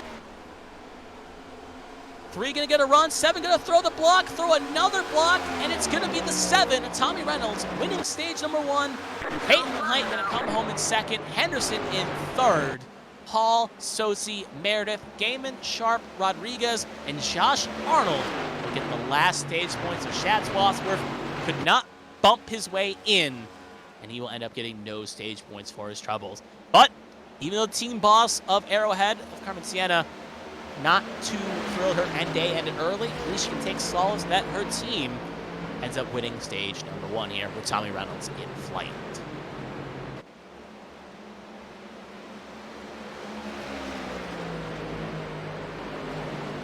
So pit stops are going to start here in just a second here. We'll also take a look at the top 10 full results here in just a second here. As the field gets caught up to the pace car, they will pit next time by. So we'll take a look at the stages here. It's going to be, again, Tommy Reynolds winning the stage here by a very close margin over Caitlin Height, and maybe a bit of a shade of what we're going to see come to the finish line. Blake Henderson, Dustin Hall, Joshua Sosi, 3, 4, 5. Looks like it flipped there, so now it's Hall, Sosi, Gaiman, Meredith, Sharp, Rodriguez. Actually, the Swatsford didn't get points, so I guess it's adjusting to the point there. So regardless, we rest off the top 10 there. It's Reynolds, Height, Hall, Sosi, Gaiman, Meredith, Sharp, Rodriguez, Swatsworth, Arnold. But Swatsworth, Arnold. I guess some of the cars had to take emergency service there. That had to come in. So Blake Henderson obviously had to come in for emergency service, so he'll have to start at the tail end for entering a closed pit. So that's probably why everything got bumped up just a bit there.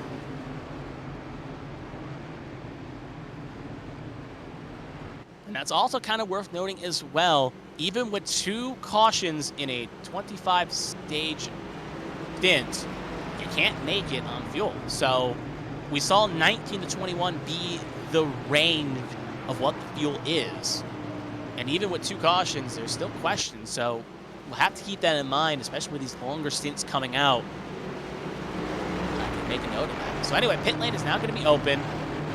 Everyone going to come on in here. Obviously, Austin Mongold came in for the pit lane close, so he will stay out, take the wave around here. Now the question is up to the virtual crews to make their presence felt. Try to get their driver the best track position they can. Almost all cars will be taking 4 tires here. I would assume as a full tank of gas is the equivalent of 4-tire pit stop. No one is going to roll the dice here and try 2 tires, especially when there's no net advantage for doing it. One car does stay out, though. John Hagan, remember, came in under the stage caution, and he will take the lead here. Now as the race comes off the pit lane here, Virtual Crew is going to make it a close finish between the 7 and the 3. It's going to be the Arrowhead 7 boys besting the 3 of Caitlin Height. Behind is Sosi, Meredith, Hall, Rodriguez, Gaiman, Swatsworth, Arnold. Next 4 that file off. Everyone 4 tires and fuel. No one being a trend breaker here. Should be also worth noting Seth Wanzing just had a connection drop here. So he was running just outside the top 10. Had a strong car in the 5. But due to a Wi-Fi issue, he's going to have to come back here and try to get back in as quick as he can. Luckily, Indy being a long track, you don't lose too much time as with the stage break. So it's not race over for the 5. There is a risk he could go a couple down here. He can't figure out what's ailing him. So as you see, Tommy Reynolds here going to get caught up to the pace car here. Obviously, John Hagan stayed out, so it's going to be an Arrowhead 1-2. Take the restart here in the second stage.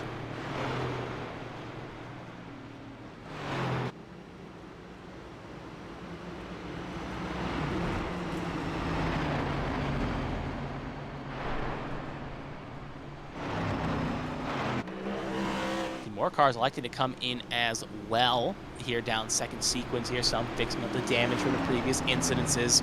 Others just coming in to get off sequence. Stage when we take the green will be on lap 30. So will give us 21 laps, knowing again how long a tank of fuel is. If that stage is green, there is some slight concerns that you have to do a little bit of saving to make it. And that's why a few cars in the back, especially Blake Henderson, who's already going to start in the back, going to take a chance here and save some fuel, come in, try to make something happen. So a few drivers take this opportunity, save fuel, and come in top off. And if there is no cautions on the stage, maybe get a little cheeky few extra positions by playing the right strategy. But we'll run off the top 10 here. It's going to be Hagan and Reynolds, row 1, Height, Sosi, row 2, Meredith, Rodriguez, row 3, Gaiman, Swatsworth, row 4, Arnold and Zier, first 5 rows. Fire off here. Some drivers obviously making big gains over these last couple stints here, including Lilacs here up 17 spots from where she qualied. Josh Gaiman up 16 spots, and Joshua Sosi up 9. 3 of the biggest movers inside the top 10. But the biggest mover at the moment is Selena Thompson, who only fired P17 She's up 24 spots for qualifying. Obviously, she started in the last position on the grid. So she had a big move to do. Right now, she's doing it. The top half, we'll see if she can keep that move going.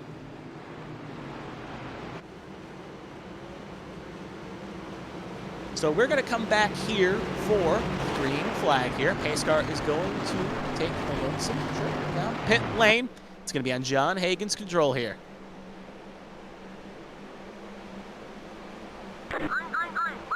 Green flag is out, and away we go for the start of stage number 2.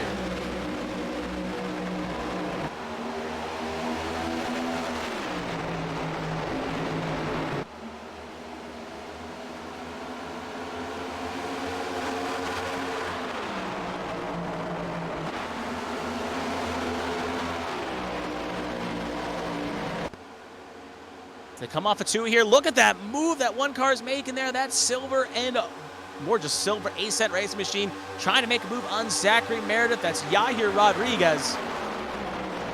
And they'll be side by side here off into the corner. John Hagen, though, taking advantage of this clean real estate. You know he's got a fast 44. Only had to start to the back because of Pedally. He's now going to take advantage of this clean real estate and try to get himself a stronger push to the front here. He's getting the gap, Tommy Reynolds. To the front, though, you can see right there, Caitlin Height is going to make a move on Tommy Reynolds there.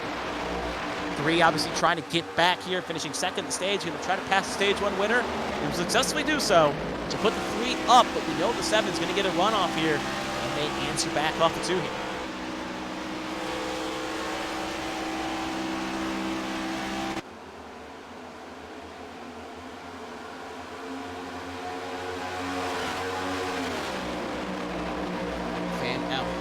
Again, Reynolds knowing it's not really worth a battle to fight.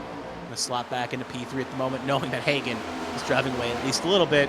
Fighting always pushes cars back. So anyway, back to speaking of John Hagen. You can see right there, holding first position, getting the gap a little bit. We'll check the time so he comes across the line here. We'll see where he is flying at the moment. Cross the line, he will run, just for retrospect, a 51.11, while now the next 5 cars, the next fast lap was Josh Gambler at a 51.36, and Caitlin Height, actually, sorry, misread that, because I read it right, sorry, 51.39 for Caitlin Height as well, so very fast runners in that top 5, but Hagen really putting the throttle down here, even with slightly older tires. Reynolds, though, trying to get back. Speaking of Caitlin Height, Reynolds thinking about maybe making a move there, but just not going to get a tow. Will stay in 3rd position, at least for the moment. A little bit further back, they're getting a little racy here. Right now, Bobby Flowers and Eli Sasek, they're fighting around P13. They're side by side here at the moment. Flowers, another driver, had to start in last position due to coming in as an open car. Gets slotted back in for position. Now going to try to challenge back Lily Frazier. So Flowers moving in the right direction. Oh, Flowers just caught off Lily Frazier there.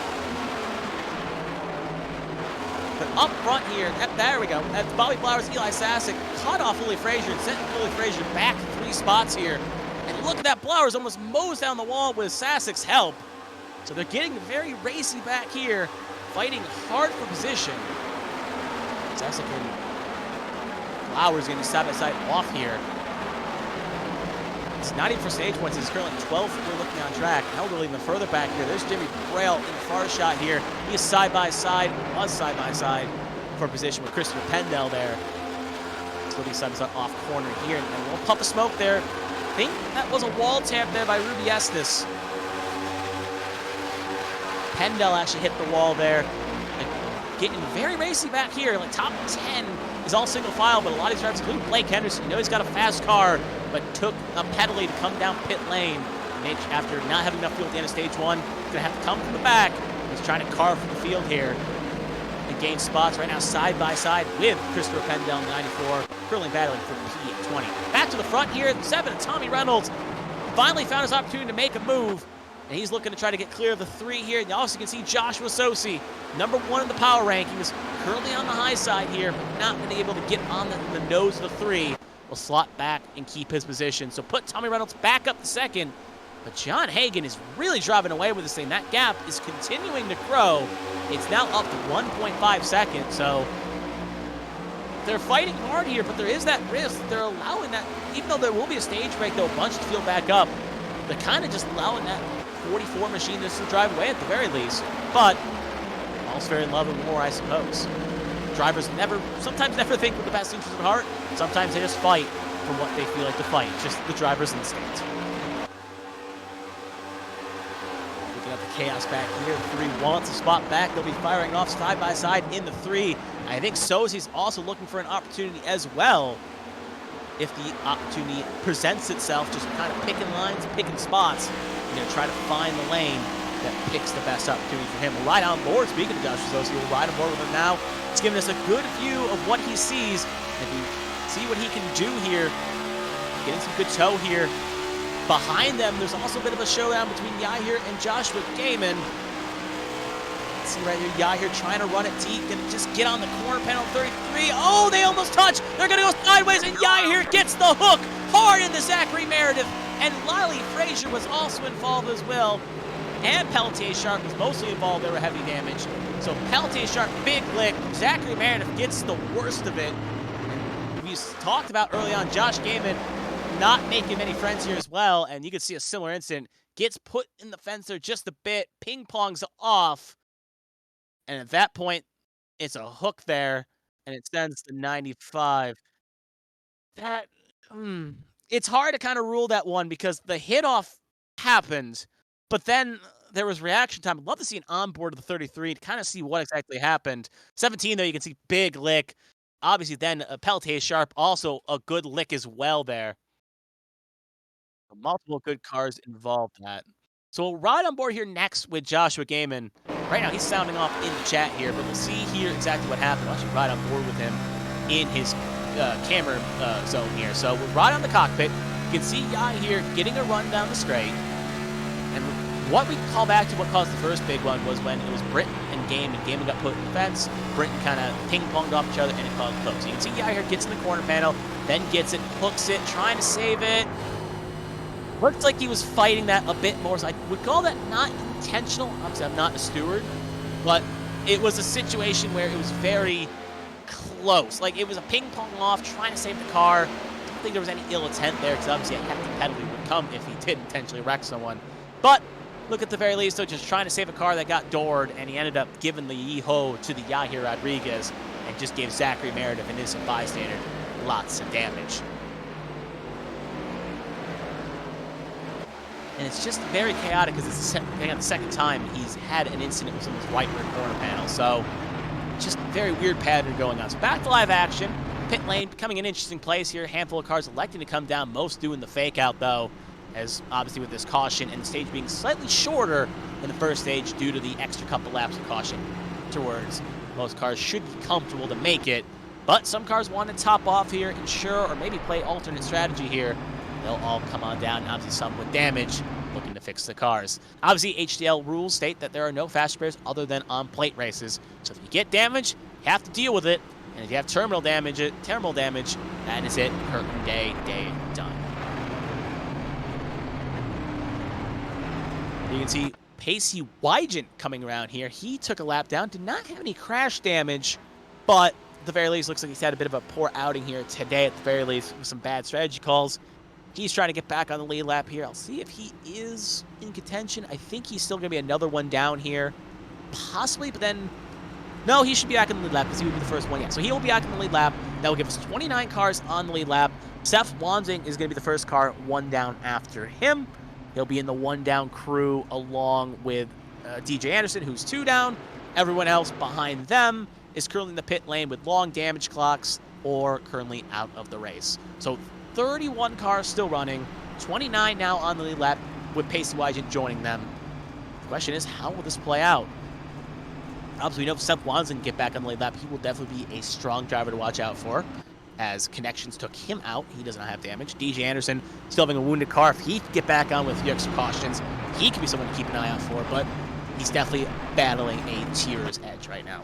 So we should get the one to go this time by. It's going to be Hagan and Reynolds, again, keeping an Arrowhead lockout on the front row, and then it's going to be Caitlin Height and Joshua Sosi, row 2. And with how hard Reynolds and Height fighting there for second position, you just wonder if they come the lap 50, which is going to be next time by 11 to go. It makes you wonder how much love loss these drivers have fighting for a position, because we saw them door each other for a stage win. Second place is still a silver medal for a stage, but stage points could be crucial, especially with Reynolds. Even though he has the win, playoff points are important to him because it can help him when the season's playoffs start. For Caitlin's case, it could be, if she can't find a way to victory circle, could be what the difference is between making the playoffs and what's not making the playoffs. So, especially with her missing a couple rounds early, she needs to bank those stage points where she can get them. So it's going to be Hagen, Reynolds, row 1, Height, Sosi, row 2, Gaiman, Swadsworth, row 3, Arnold, Zier, row 4, Sasson, Flowers, your first 5 rows here coming to the green flag.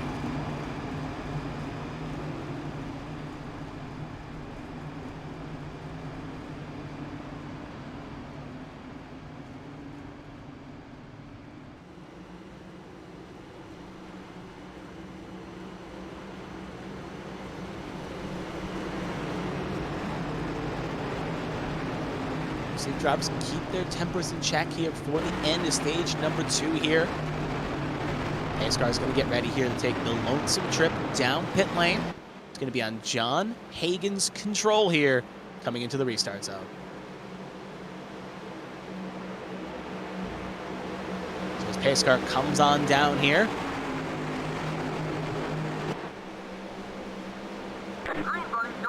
Green flag is out, and away we go. 11 laps to go to the end of stage number 2.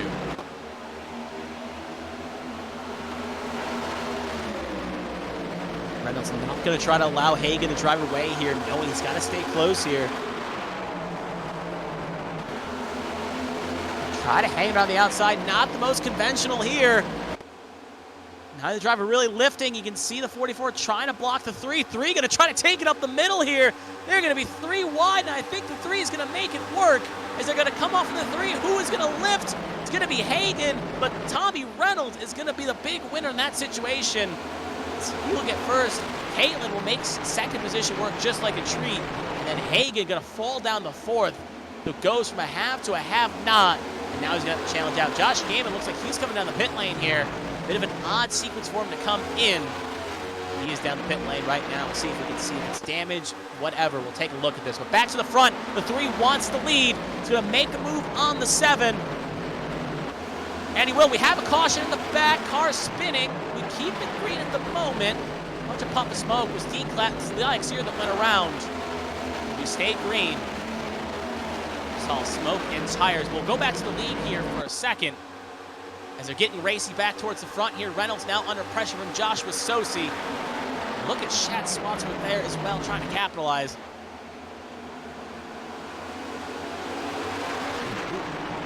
Looks like also Kevin Gibney's had a bit of a crash here on the backstretch. Heavily damaged too. So very chaotic with the 1 and 2 and 3 and 4. No caution has been called though. Some cars damaged. There's Bobby Blowers. He's also coming down the pit lane as well. So very odd situation. And Alfred Denny's joining, so maybe trying alternate strategies. We'll have to keep an update on that. Fuel should be good to go to the end of the stage, but drivers coming in to top off. Up front is still Caitlin Height. She took the lead, made a daring move, take the lead of the race after that restart. Is now taking P1. Now you can see Sosi getting a little bit pokey behind Tommy Reynolds there, keeping Reynolds honest. He's caught napping. You may see that car zip around that high side.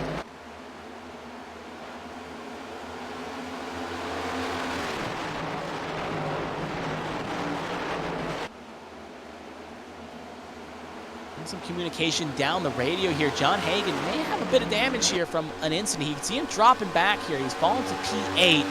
He's on the radio talking about possible damage. So have to keep an eye on him as well. You can see him right there sitting at P8. I was asking if it was visually hurt. It sounds like something is broke inside that car at the very least. It'll be for a wall tap or something. See if that 44, that 44 was fast. We saw it had speed, but got some heavy damage. We'll have to keep an eye on his times here.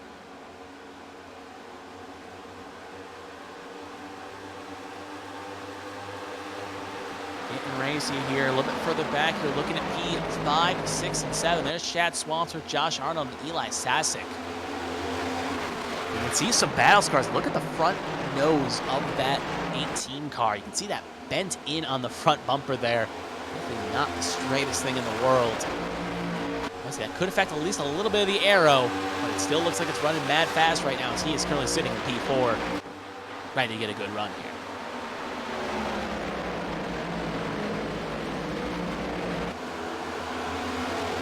Top 5 as they run, it's Height, Reynolds, Sosi, Swatsworth, and Arnold.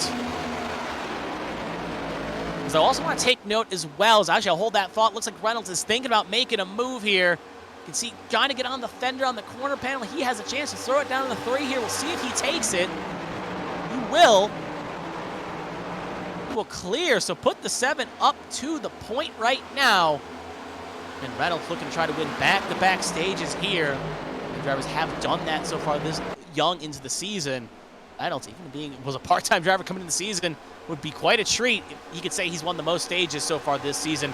But Caitlin not going to allow the opportunity to answer back there. They'll be side-by-side down the straight, going to drag race down the 1. Knight going to do the good old over-under, but oh, we see Sosi getting the back bumper of Tommy Reynolds. Ended up giving him a little bit on edge, and that's going to allow Swansworth a chance to capitalize here and take second position away from his teammate. So you got to be careful, clearing yourself there. With the speed differentials, you can end up giving yourself a bump. Take you out of contention. They drag race down the straight here. Reynolds will hold on to second. Put Swatsworth third. And Sosi's going to have to fall back to fourth, so Sosi loses the spot there. Look at Blake Henderson there. Going to get on the corner panel, catch Arnold napping. And you're going to make a move happen here. Hearing some radio comms as well. Sosi thinks Reynolds got down, chop blocked him. So we'll see if that tempers flare over. And look at the 9 Assassin. He's taking no prisoners. Henderson couldn't get the job done, so he's like, all right, I'm going to take advantage. And they're going to be side by side firing it off here.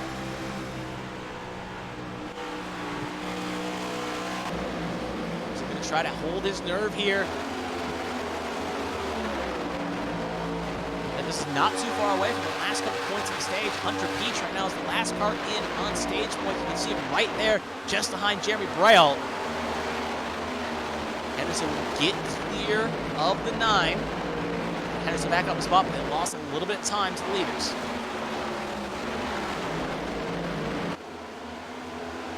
Back to the front, speaking of the leader, it's currently Caitlin. She has got about a 3/10 lead over Reynolds. Both of them have left Swatsworth in the dust. So it could be maybe a bit of a fortune battle. Look at Sosi, though, making a move coming down the straight.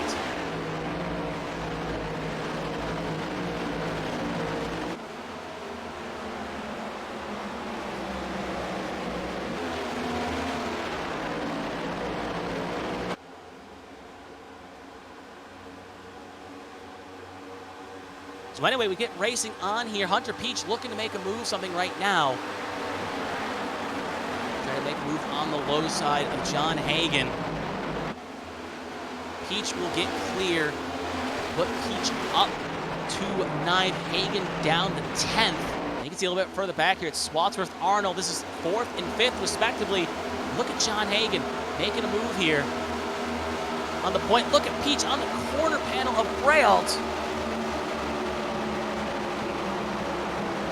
Drag race down to 1, no prisoners indeed, can't get clear, but he's going to be able to drive the move here and make the spot. So put Peach up a spot, put Braille down 1. He had racing a little bit of a blink out there for Hunter Peach. Braille going to try to take evasive action, not knowing where he is. He'll come back in tow though, but it's always a bit sketchy when a blink out occurs. That is from 8th and 9th respectively in the stage, so try to hang on here and try to get some good points in both cars. Back to the front, you can see Reynolds has caught Hallie. Seeing a situation play out here again. Reynolds drifting a little bit further back here. Can he close the gap though? We'll cut back to the battle we were just watching. Henderson, Arnold, side by side.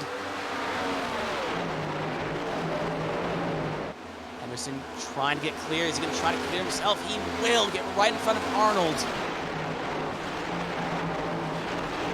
So put Henderson up to 5th. So that EOL pedal he had to take coming down a closed pit lane has not hurt him bad. It's up to P5. So it's been a net gain. So we're come down the backstretch. Next time by will be the white flag in the stage. Caitlin came oh so close to winning the last stage. Right now she's in the catbird seat. Can Reynolds have an answer back here to come off a 3 and 4 right now?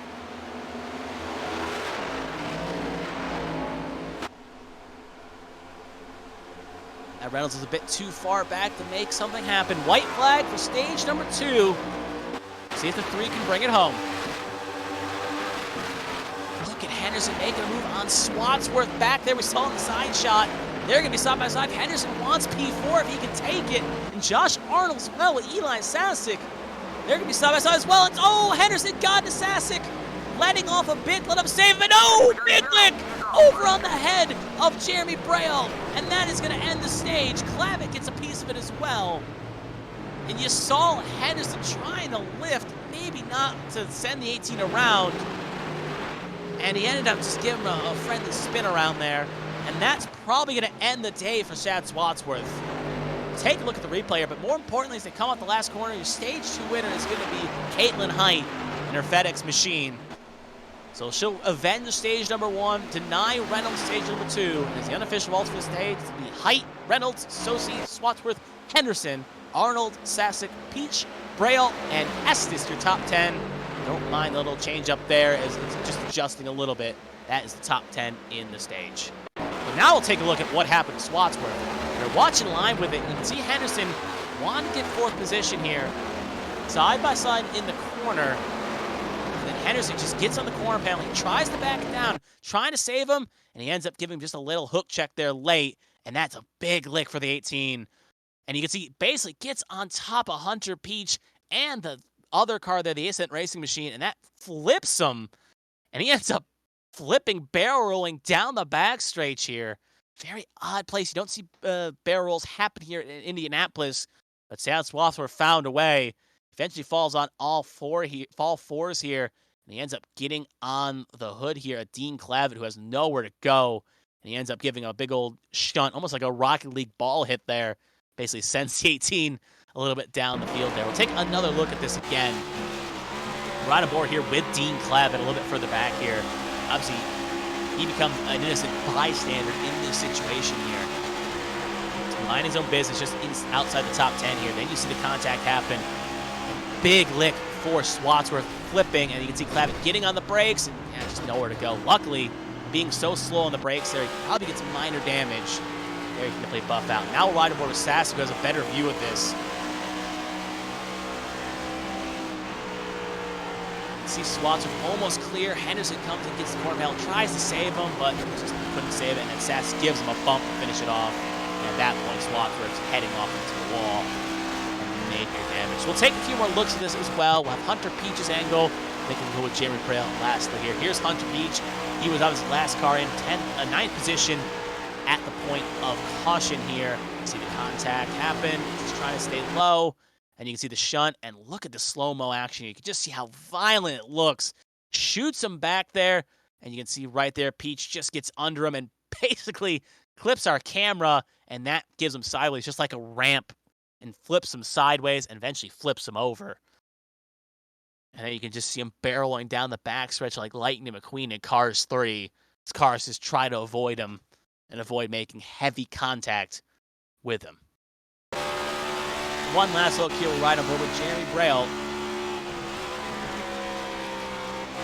Obviously late to the party here as well, which is not really a bad thing per se. You can see the chaos is going to happen up front here again.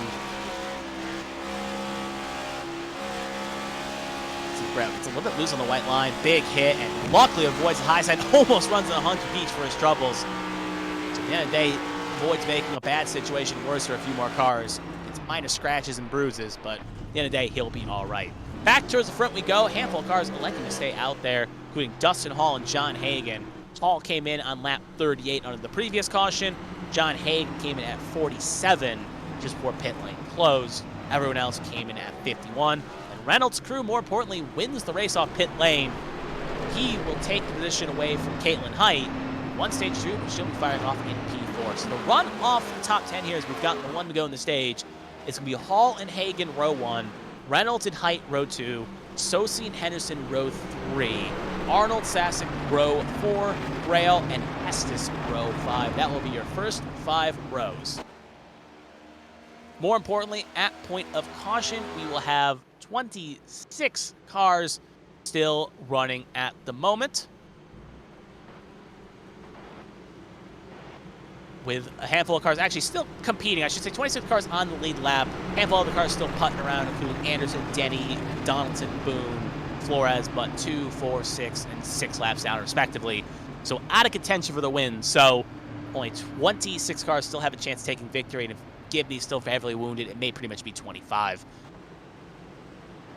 As the field is also getting caught up as well, a few cars in the back line. We may get delayed here as we see a handful of cars here coming down the backstretch here, so we may possibly get a delay here, considering a lot of cars still need to get caught up. Right now, if we don't, it's going to be on Hall's control in the restart zone for the final stage.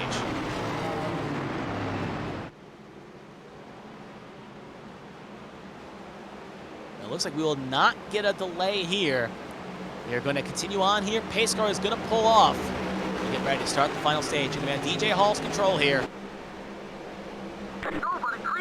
Green flag is out, and away we go for the final stage.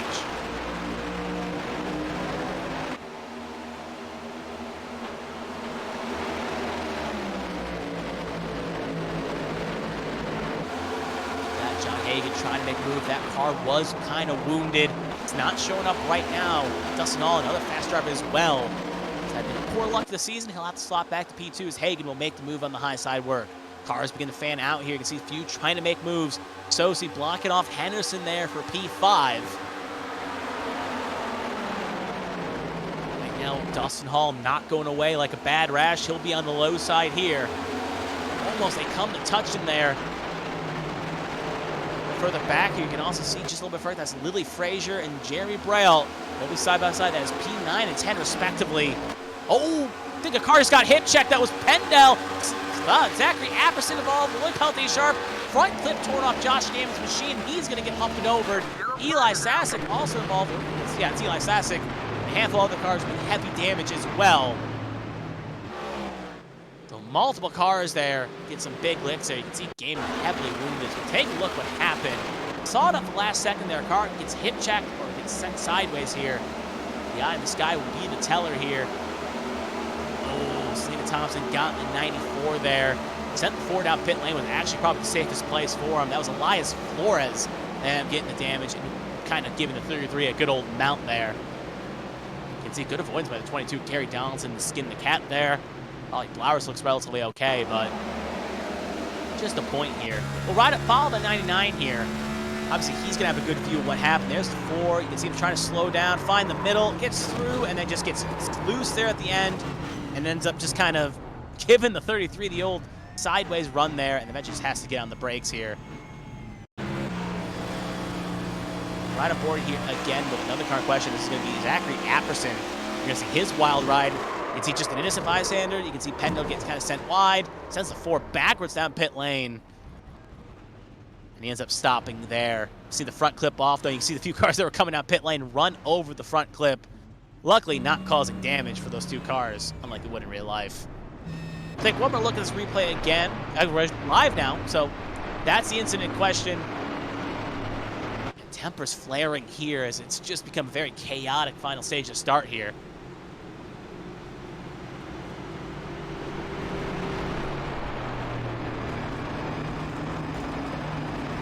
Honestly, it's been interesting. Because you got Hagan and Hall. Hall came in at 38. Hagan came in at 47.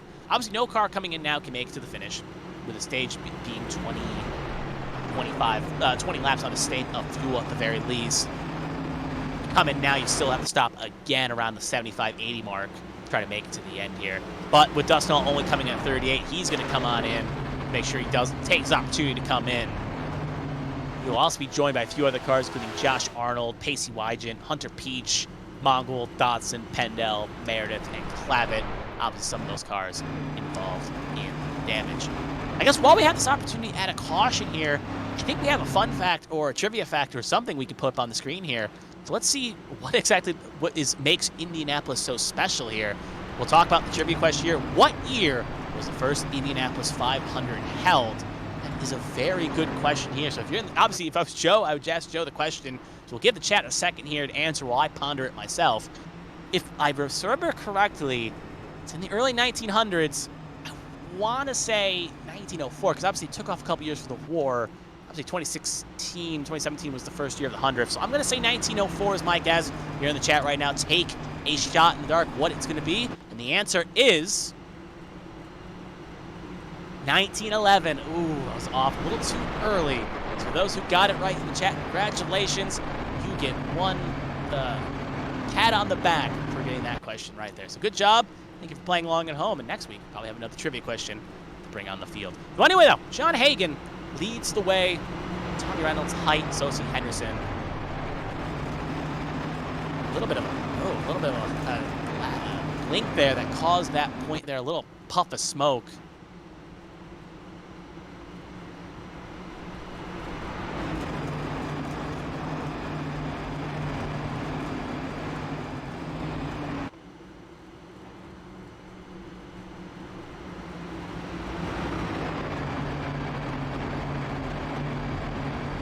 The one to go this time by, if my math is correct, is obviously getting bunched up. Alfred Denny back down the pit lane here, trying to escape the pit lane. You can see how tore up Josh Damon is, though. He has not left the box in a little bit. So a few cars trying to get out here quickly to beat the pace car. Looks like I think Gibney's not going to make the count, but a few others will. But with the lights out on the pace car, it's going to be Hagen, Reynolds, row 1, Height, Sosi, row 2, Henderson, Sasek, row 3, Frazier, Zier, row 4, Braille, Estes, row 5. That will be the first 5 rows here.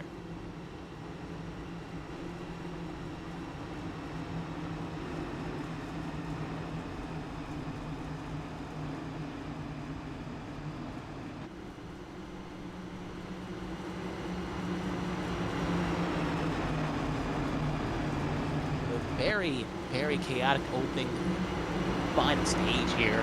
I was hoping to keep it clean and just see how this racing nutrition is played out here. To go by the side-by shot here, how so many cars have just had damage, or how many fewer in the pack. Started with a 35-car field, and at the moment we have 19 currently in this little pack we're watching right now. A handful of cars likely to get caught back up and still running, so we'll still have more join.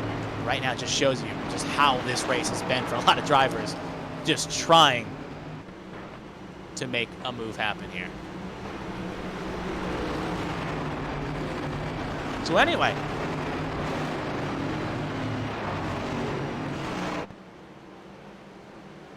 the pace car is going to get ready here to take the lonesome trip down pit lane. It's going to be on John Hagen's control here.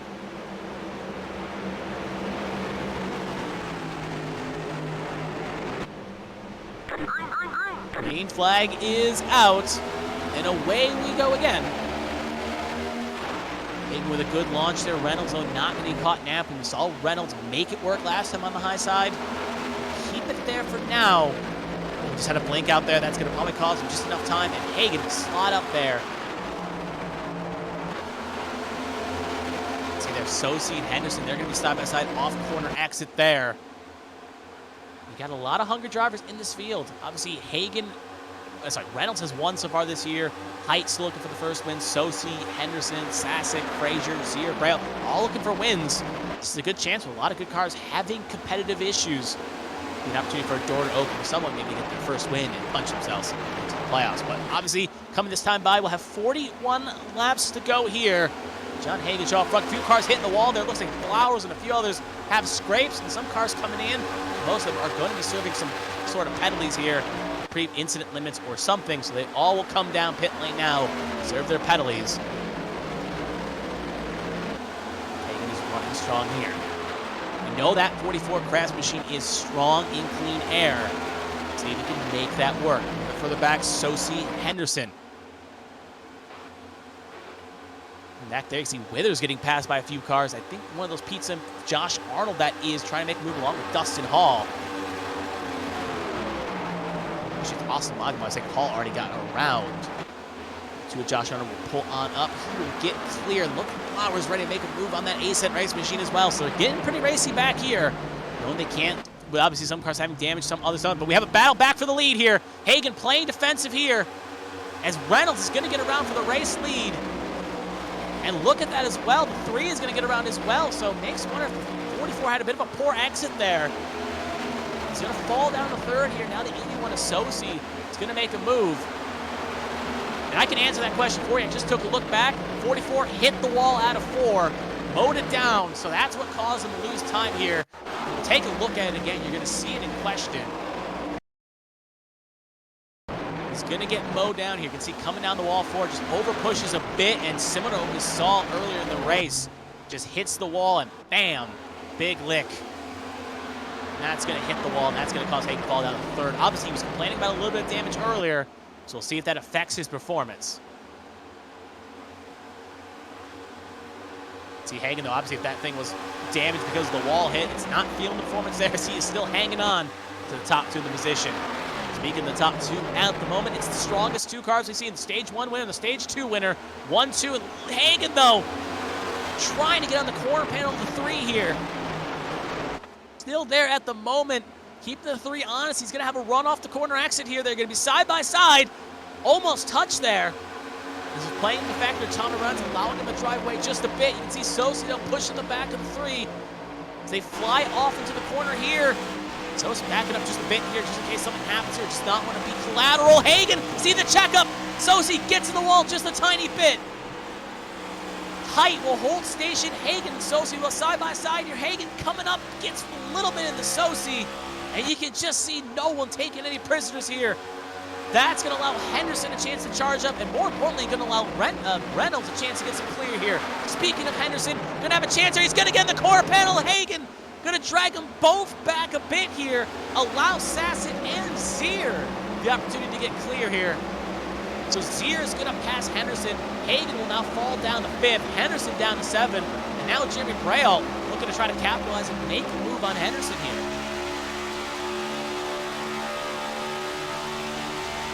Right on board with the taco bell machine of Braille. You can see Henderson, though, wants that spot back from Zier. Zier not going to have a major fight. You can also see Braille going to see the open door, capitalize, build the open space here. And even Philly Frazier also looking to capitalize as well. So Zier went from the high side for the stepping stone machine all the way to the low lights as 2 cars get around, possibly 3.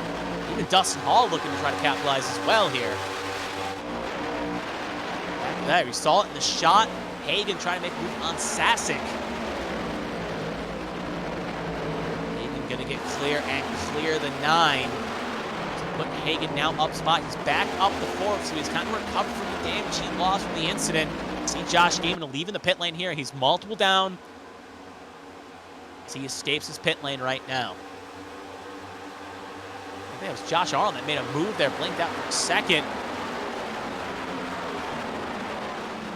The Getting Fair race is just in the outside the top 10 here.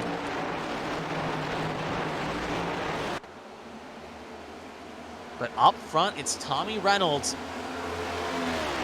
In the way, looks like, yep, a cup of smoke there, but it looks like there's a few cars pulling down.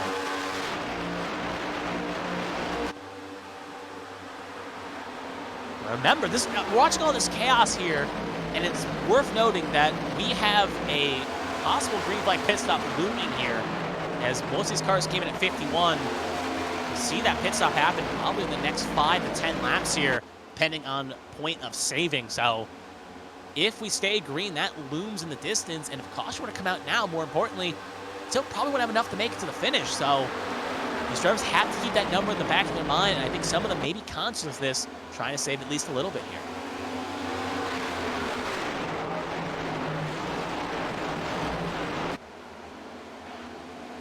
And with an all right run off of 4 here, gonna have a chance on Sosi's corner panel here.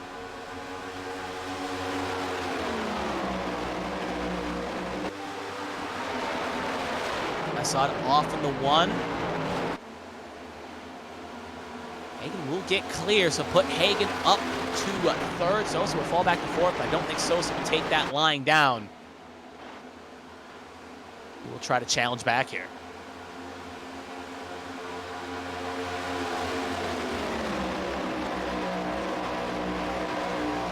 Part though, as we're looking through the field here, you can see in the wide shot, everyone's pretty much kind of excluding this top half here. Hagen obviously trying to make up for lost time here.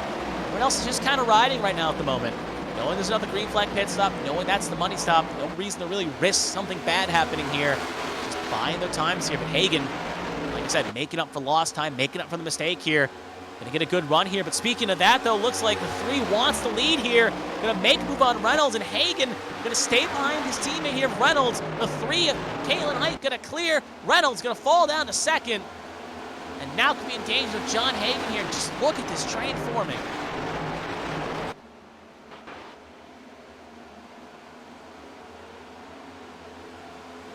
With it being so close, so trainy, one mistake off in the corner could spell doom and gloom for multiple cars here. Henderson making a move here on Sasic. Try to get himself in the top 5. Reynolds will stay behind right now. Henderson gonna have the low side. Can't fully get clear of the 9. He's still side by side off of the 4, but now Reynolds saw the move happen. Knows what to do to get around here. We'll see if he can take the run here. Good exit off of 4, but maybe a little bit too far back to make something happen. And he'll stay in line at the moment. So it's going to be Height, Reynolds, Hagen on lap 68.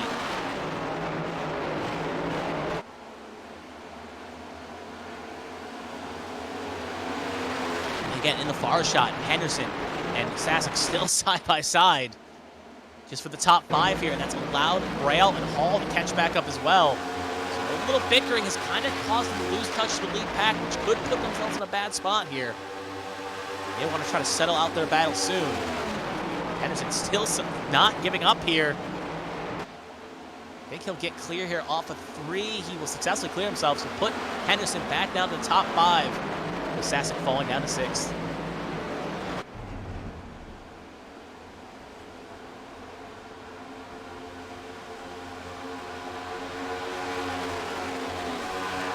Dustin Hall trying to get around Braille, and then Bobby Blowers. That's actually not a car position, battling for position there. I think that is. So exactly that is. They're not in the top. It is Lilac Sear. Sorry, that is Lilac Sear for position. Thought that was 10th. My mistake. That is 9th. Lilac Sear trying to capitalize. So better put a little more respect on Lilac Sear name. He's currently sitting at P9, trying to get towards the front here. Back to the front, Caitlin Height leads the way with Reynolds, Hagen, 1, 2, 3. And once we hit lap 70, we'll have 51 laps to go here. And Reynolds gonna get a run here, taking a little peek. Good exit off of 4. Will he try to send it here? He will not. He'll stay back here. But it is making sense here. Dustin Hall, you can see him in that wide shot there. Get clear of Eli Sasic. Position changes there, but focusing on this top 4. And John Hagen, he wants a move here. He thinks Tommy Reynolds is not doing enough to get a charge here. Hagen senses a little bit of blood in the water, and his teammate, they'll be side by side off of 2. And that's going to affect him dearly. Is not going to get the XD he needs. Sosi will capitalize. So being a bit too aggressive there, Hagen was. It's going to put Sosi now in the 3rd, and Hagen will fall down to 4th here.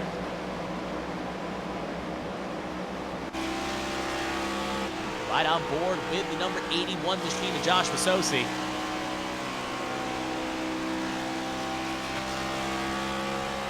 Good shot there just to show you the gap from him to John Hagen after that little move that Hagen did. It's all about momentum around here. And if you make a bad momentum move, it can really put you in a bad spot here.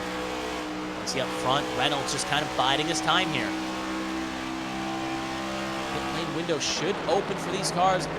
It should be open now.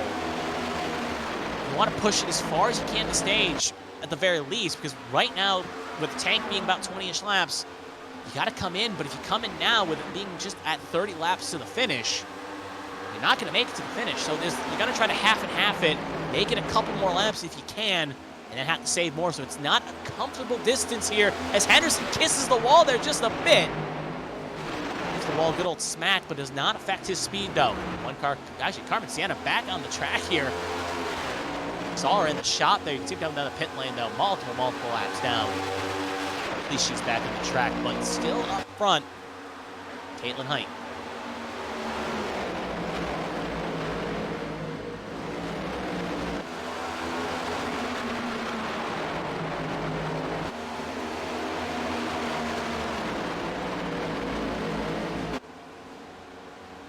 You can see, oh, got some in their pour here. John Hagen is coming in this time by.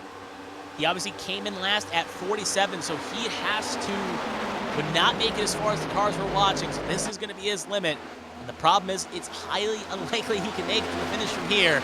He'll be coming on in. You'll see him take the hard left into the pit lane. Getting his hand out, virtual hand out the window, and he will be in. That will promote Hall and Henderson up a spot. Now you don't want to get busted for speeding here. Lock it down, he'll get it in. Cut back to the front. Gap beginning to form between the 3 and the 7.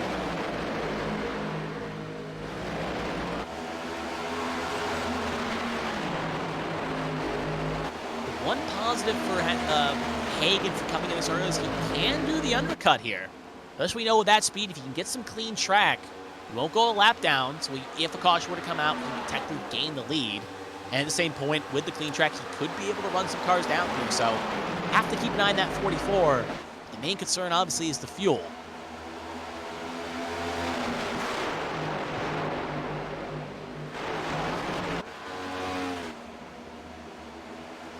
Driver again to keep an eye on this pack is Dustin Hall here. He's going to make a move on Joshua Sosi here. One of those cars end up kind of kissing the wall there just a bit.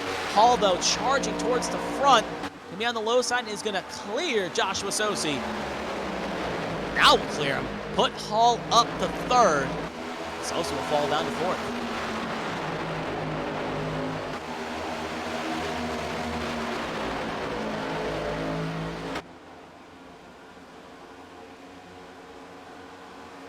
Seeing that shot, top 5 right now, kind of pulling about a 2-second gap. Is seeing that wide shot there, just to show at the very least how big the gap is from the first pack to the second pack. It's about a 2.5-second gap at the moment from Henderson to Sasek. And Sasek has about 6-7 cars in his pack, so the field's getting very spaced out. And you see the ramifications of that playing out here, especially on these long runs. 75-100 done here. It is still Caitlin Height leading the way here to the last 10 laps. Dustin Hall there, you can see he makes a move on Tommy Reynolds. He wants the lead, and remember, he came in a few laps later than the rest of the field, so he can go more flat out here and comfortably make it to the window he needs. So this is actually playing in the Hall's advantage here, because of him coming in later. So what we thought was an odd strategy call with a quick caution could be maybe what wins Dustin Hall this race. Is he can go flat out. Some of these other cars have to save just a little bit to get comfortably in their window. A few cars coming in of note down this long straight here. Got the people that came in at 51. Lily Frazier, she is pitting. Bobby Flowers is pitting as well. Both inside. Flowers inside the top 10. Frazier is just outside the top 10. Situation where cars are getting ready here to make their final pit stops. The question is, who in this top 5 will blink first? Also, I see Dustin Hall. He's probably going to gear for a move here.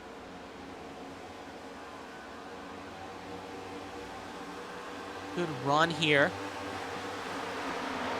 Keep an eye on the pit lane here. I think a car is going to pit here. Sasek is coming in. I think he may not be alone here. Keep an eye on the left side of your screen. Who will take the pull off in this pack? It's going to be the 3. Caitlin Height, she's coming in. Ruby Estes is along with Eli Sasek. So the first car to blink in this top 5 is going to be our race leader. He's going to come on in, try the undercut. She's not going to be alone. She'll be joined by a few other cars. 24 laps to go. That will hand the lead over to Dustin Hall. He's got a comfy gap to Tommy Reynolds, who's about half a second back at the moment. Now, if you're Reynolds, Henderson, Sosi, you have to think about covering that off. You don't want to allow that 3 the opportunity to run on fresher tires and make better gains. And I think right now you can see Reynolds, he's set on the radio, he's coming in this time by in. Henderson's also coming in. Not be shocked if Sosi joins. Keep an eye on the left side of your screen. If do all 3 take the conga line in? Henderson, Reynolds, and Sosi all in, and it's pretty much going to be the rest of the field here. Zier in as well. So 2, 3, 4, 5 on the racetrack will pit. Casey Wygent will stay out along with Josh Arnold and Austin Mongold and Zachary Meredith. So top 10 shaking up a bit here. But out of our major runners, they've all come in except for Dustin Hall, who again can go a little bit later. He's the highest of the cars that came in under the last caution on 56. So you could assume he can get about 5 extra laps on the cars in question around him.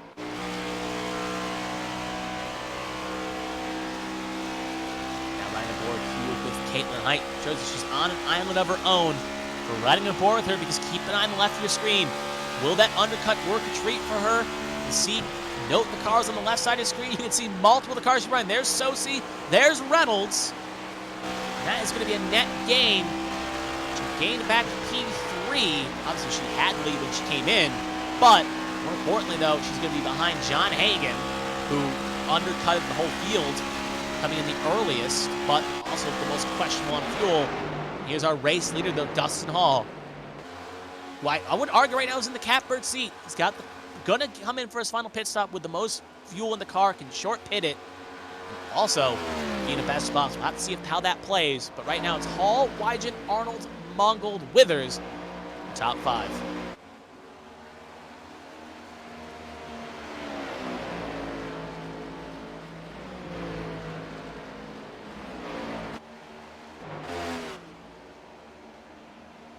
Looks like Hall is coming in. Hall is going to be in for his final pit stop here, and it's going to be interesting how he cycles out here compared to the cars around him. Austin Mongold and Josh Arnold also coming in along with Tommy Withers. So that's going to promote Pacey Wygen to the race lead. Hunter Peach is also going to possibly stay out as well. He's a little bit further back than the cars around him. This time you do not want to make a mistake on your pit stop. You don't want to miss your box. You don't want to speed. It's where it can get very conservative. Like you want to be conservative, not make a mistake, but at the same point, if you're too conservative, you can get lunch. Keep an eye on the rear shot. Caitlin Height is going to cross the start-finish line now.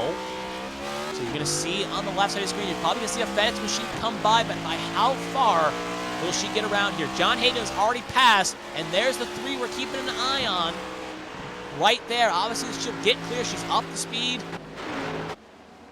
But it's not going to be that far of a gap between her and the 12 of Hall. And they're going to be about 3 and some change back from John Hagan, who will take the lead once his pit cycle cycles through and Pacey Wygen makes his final pit stop. And speaking of Wygen, he just hit his box now. So he is in with 21 to go. So that is going to make John Hagan our race leader, with Height in second, Hall in third, Reynolds in fourth, and Sosi in fifth. That will be your top 5 with 20 laps to go.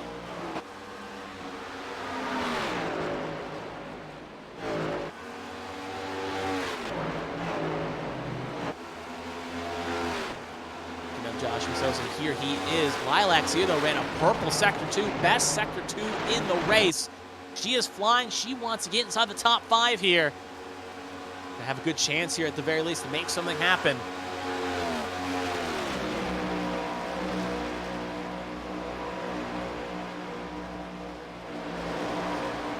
Now again, maybe buying her P's and Q's, knowing again fuel could still be a bit of a concern.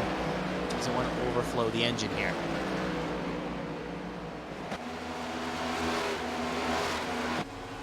Exit on 4, but we'll cut back to John Hagan here as he takes 19 to go. Just want to say to everyone still tuning in here, thank you for joining us here on ABN1. It's been a good broadcast so far. I am Kevin Young, Kristina Ryan operating the cameras here. Wish Joe well wherever he is at the moment. Hope he can join us next week. We're here for the HTL 400 at the Brickyard. We're shaping up for a good finish here. Right now, John Hagan leads the way at the moment, but there is a bit of concern on his fuel. He came in at 72. Knowing a fuel stop around here, a tank, can get you about 19 to 22 laps under green. Makes you wonder, Hagan probably won't make it to the end. Then you got Caitlin Height currently sitting in second, and she has the catbird seat opportunity right now, but she came in along on 76. And again, knowing the fuel numbers, she's better off, but she may have to save a little bit. And then you got Dustin Hall sitting in third in the shot, who's got the best fuel economy out of the field, along with Tommy Reynolds. Hall came in at 79, Reynolds came in at 78. They got a little bit more comfortable numbers to try to make it to the finish here. How will it all play out? And then also Sosi and Sear there as well. How will it all play out? We'll find out over the next 18 laps. See how it plays out. So watching Tommy Reynolds, though, falling under pressure here from Joshua Sosi. Lilacs here. This is 4th, 5th, and 6th respectively. Reynolds with another blink. He's had some connection issues here over the past final stage here. Be a bit worried on that 7 driver that something could connect out here. Up, looks like we do have a request here, possibly for an onboard here. So speaking of Lilacs here, could provide us a good opportunity to see what she sees. As it looks like Reynolds hit the wall there. Now the bumper's back on. So lag shot there, and we'll request the onboard shot here, as we'll see Zier make a move on Joshua Sosi. She's going to try to get herself into P5 here, and she will successfully do it. So Zier waiting comfortably here. She's been kind of a dark horse here tonight. Haven't said much about her, but she's ready to try to strike when the iron is the brightest. No laps led, obviously, but at a highest of 6, which is currently where she is right now, but trying to make this strategy work, get that stepping stone, possibly in the top 5, maybe possibly a race win.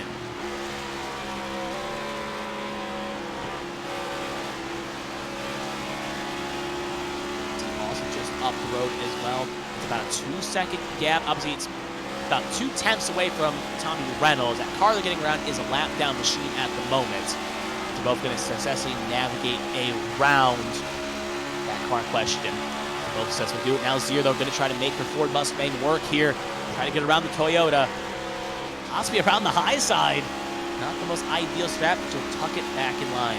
But to finish my segue there, they're about 2 and some change away from Dustin Hall, and about 3 and some change away from Caitlin Height, and 6 seconds away from the race lead. So right now they're kind of a bit on an island.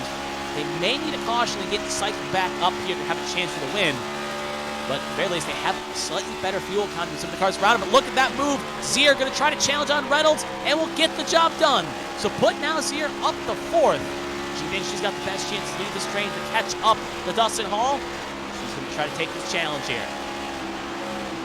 Look at Reynolds going to answer back here on the low side. Oh, Zier almost clips the wall, and Reynolds going to get it back here.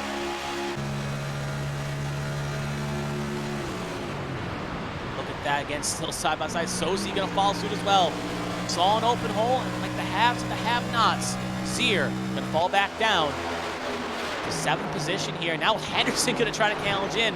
So from bad to worst to the worst, she's going to fall back even another spot here. Just again shows momentum is the key to the day. If you get caught out napping, or you get pinned on the high side, you could end up losing spots. Here's Dustin Hall currently sitting in 3rd position, most comfortable on fuel here. Here's Caitlin Height currently sitting in 2nd. She's not making inroads on John Hagan. I don't think that is by design. Taking a look at her laps this time by for comparison to Hagan. It was a 51.72 for Hagan. It was a 51.36 for Caitlin, and a 51.40 for Hall. So you can see it is save time per se, but we also see him getting around Josh Gable, so that could have played a bit of a factor. See again how it checks out next time by. Hagan maybe saving a bit. Hard battle here for 4th position as Reynolds, Henderson, Zier, and Sosi all in this train here. Sosi has now fallen to the tail end of this train as Zier has gotten around him.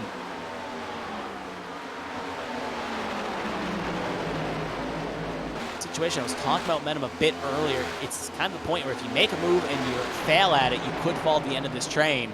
Meanwhile, on the same flip of the coin, if you're successful and pin a car high, they could fall to the tail end of the train. So there's overall kind of a risk-reward situation here. You can see Zier trying to make a move right now on Henderson. Thinks better of it. Not going to be there clear going into 1. But just to wait it out.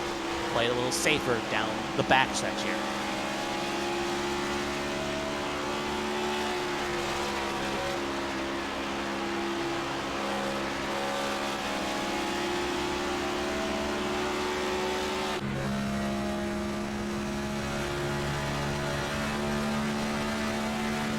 Board here with Zier here, just to give you a perspective of the speed she's running. Look at the engine. Oh, we have a caution. 13 to go here. It was Kevin Gibney. He's had a couple flare-ups here, and you can see him stopped on the front straight. We'll see if that had effect here. That car is limping and crabbing.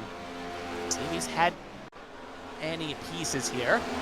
Oh, he lost on his own here down the straight. Looped it, and oh! Big lick there. Reminds me of Allmendinger back in 17 when he hit the tire barrier and hit the wall.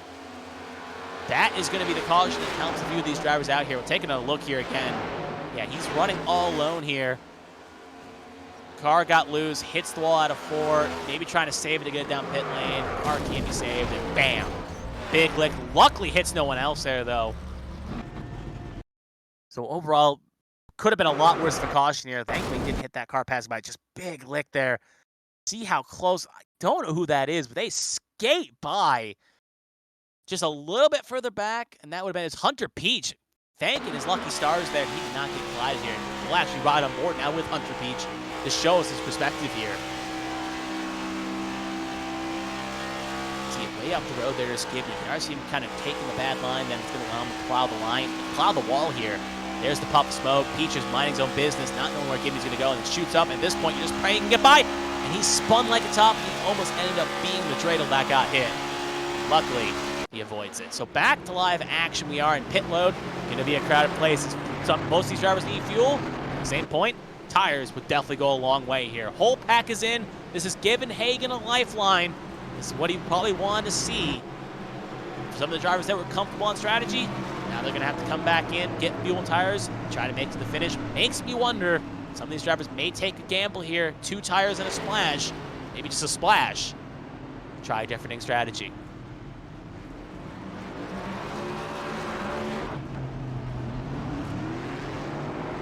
That you can already see the element of strategy play off as the 3 is going to make the road out of pit lane first.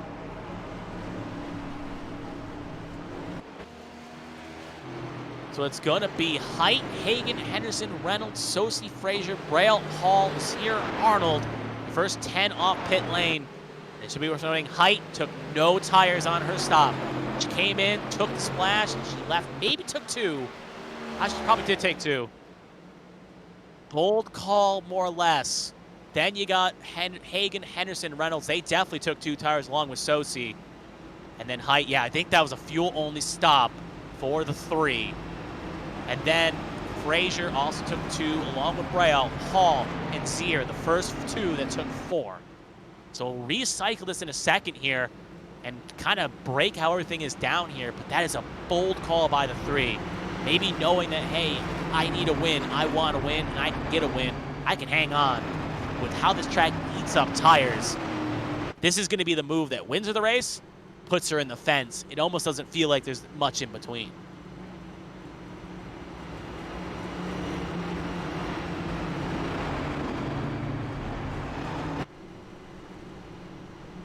So as you see the field, some of them warming up their fresh tires there. Dustin Hall, again, being one of the 4 on the tires. Some cars taking the wave around here.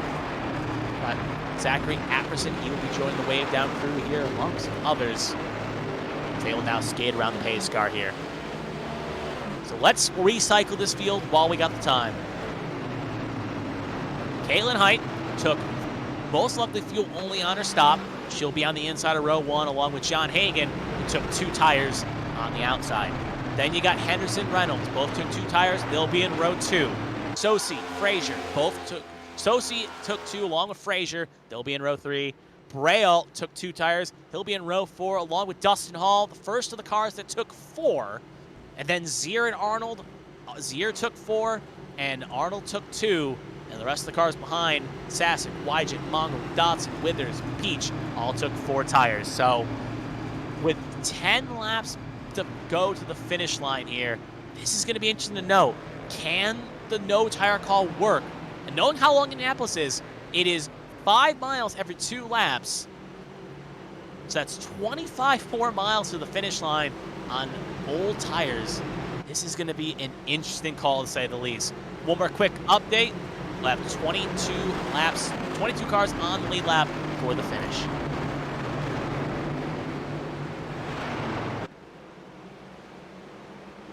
So his pace car is going to pull on off here. What can Caitlin do with her tires here? Ooh, Henderson. What happened to Henderson there? We'll have to hold that thought. He'll pull back in line. Green flag is out.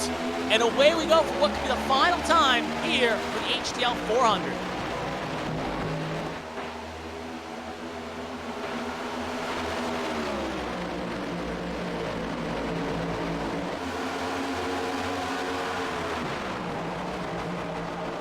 trying to hang around the high side here. Height trying to hold low. They almost touch. Height knows track position is important to hang on. Look at all those cars using the fresh tires. The fan low here.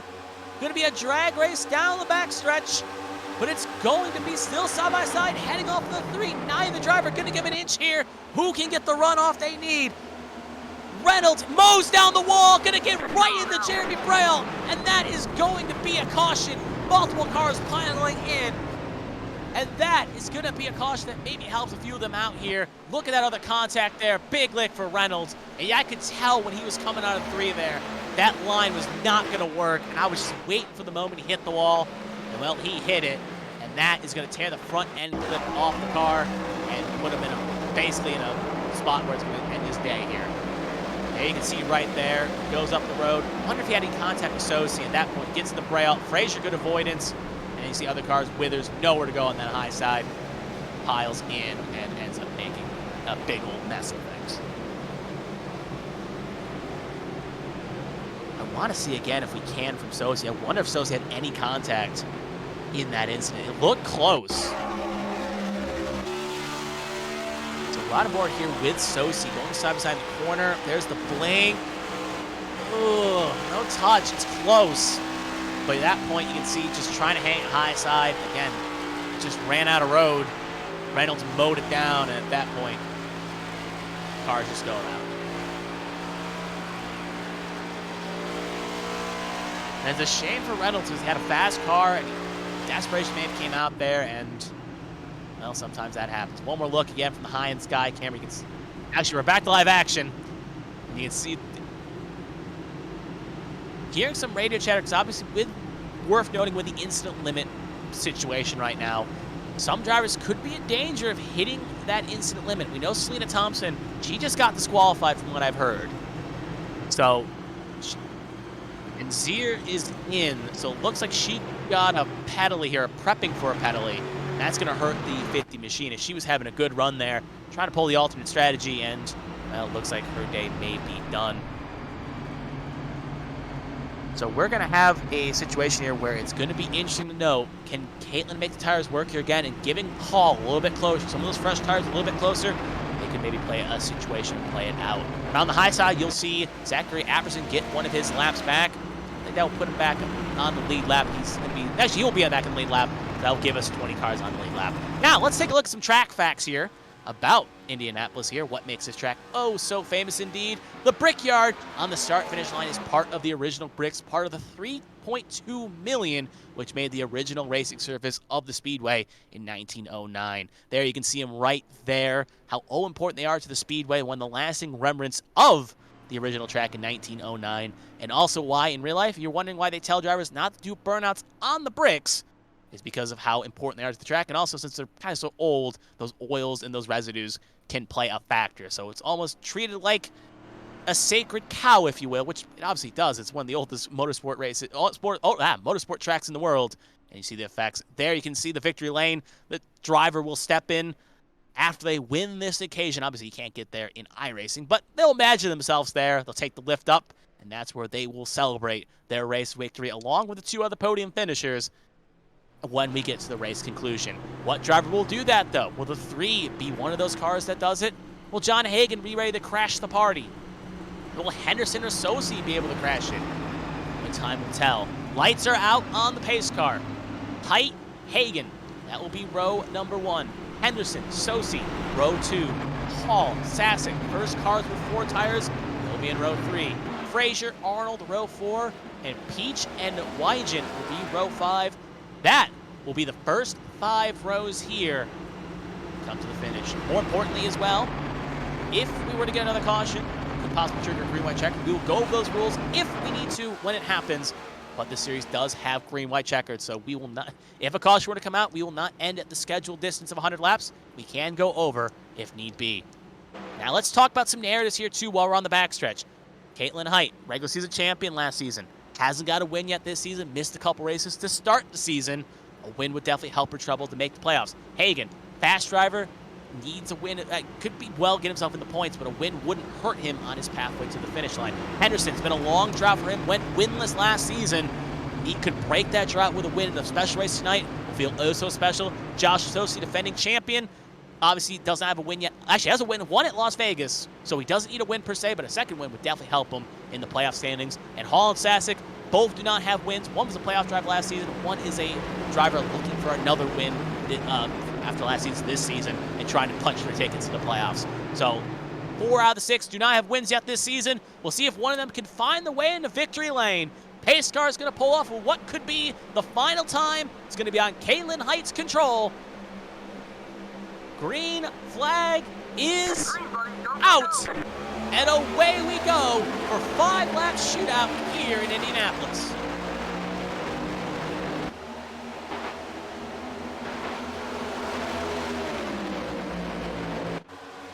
Again, position matters here per se. You can see right there, Henderson going to try to make a move on the 3. The 3 got a little bit boxy with a 44. You can see the old tires playing a factor. The 3 not trying to go around, gets it to the 25.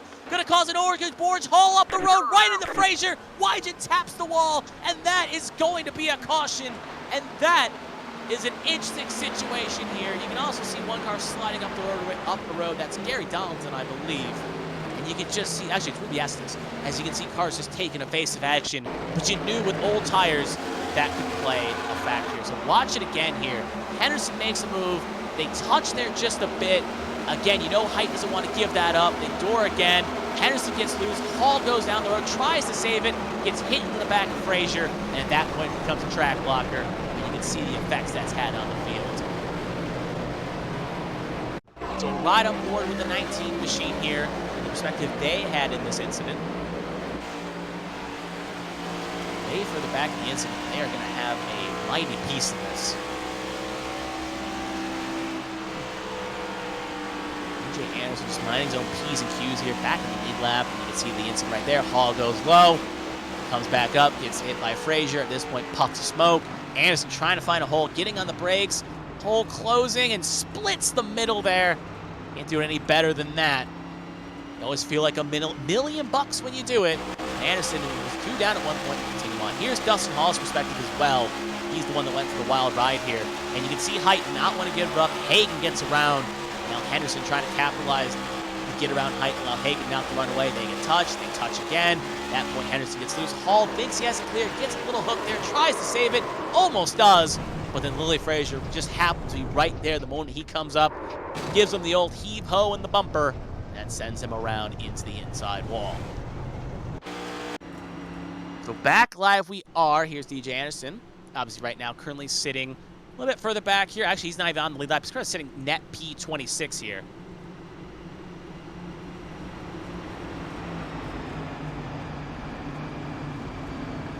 So we're going to show the green, talking about the green, white, checker rules. Here are the green, white, checker rules. We are going to be in a green, white, checker situation here. Race finish is extended. Restarts with 2 to go. If the yellow comes out before the white, we try it again. If the field takes the white, the race will finish. And there are unlimited attempts. But we have to see this race, and we have to see the white flag for this race to be official. If we do not, we're going to keep racking and racking and racking until eventually we see that white flag, and the race will be already finished. Alfred Denny just got his lap back as well. You saw him stick around the outside. He is not going to be bound to lead lap. He'll now be on the 1-down crew. So again, if we keep getting cautions, though, a few more drivers could get back on the lead lap. More important, this is going to be interesting because, you know, Caitlin Height has the old tires here. She's not going to have fire-off control, though, like she did in the past 2 restarts. That could play in the Hagen's control here. Joshua Sosi is then going to be in 3rd. You never can count out Joshua Sosi. Then got Eli Sasek, the driver on 4 tires, along with Peach and Wygen. So this is going to play out an interesting treat here. But with these laps taking off, it does play into the factor of the cars with the older tires, as it's not going to allow the cars with the fresher tires the ability to really use them with how many laps are remaining.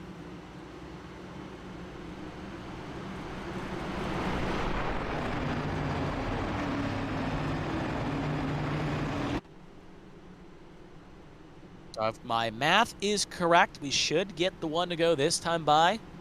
We will have 2 laps to go here. We will, and now it will be a green, white, checkered. So it will be an official green, white, checkered. With 2 to go, we'll come back to 3, then to go back to 2. So first attempt at a green light checkered is now live. And it's going to be Hagen, Height, row 1. O.C. Sasek, row 2.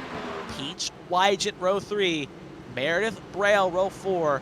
Henderson, Clavitt, row 5. We know Height, if she can fire off, she can't allow Hagen to go away. If Hagen can get clear like he did on the last restart, it's going to be curtains for her chances of winning. Because the tire differential is just going to be too great. So what can that FedEx machine do in order to get ahead of Hagen off of 1? More importantly for Hagen, he's on 2 tires. He should be a bit more grippy. There is that risk. And if he spins tires as well, it could open the door for Sosi, Sass, Peach, Wygent to capitalize as well. We know Hagen's flirted the wall a couple times, pushing a bit too hard. That wall can be a bit grippy this time of late of a race. So he's going to have to be careful as well, but still fast if he wants to win this race.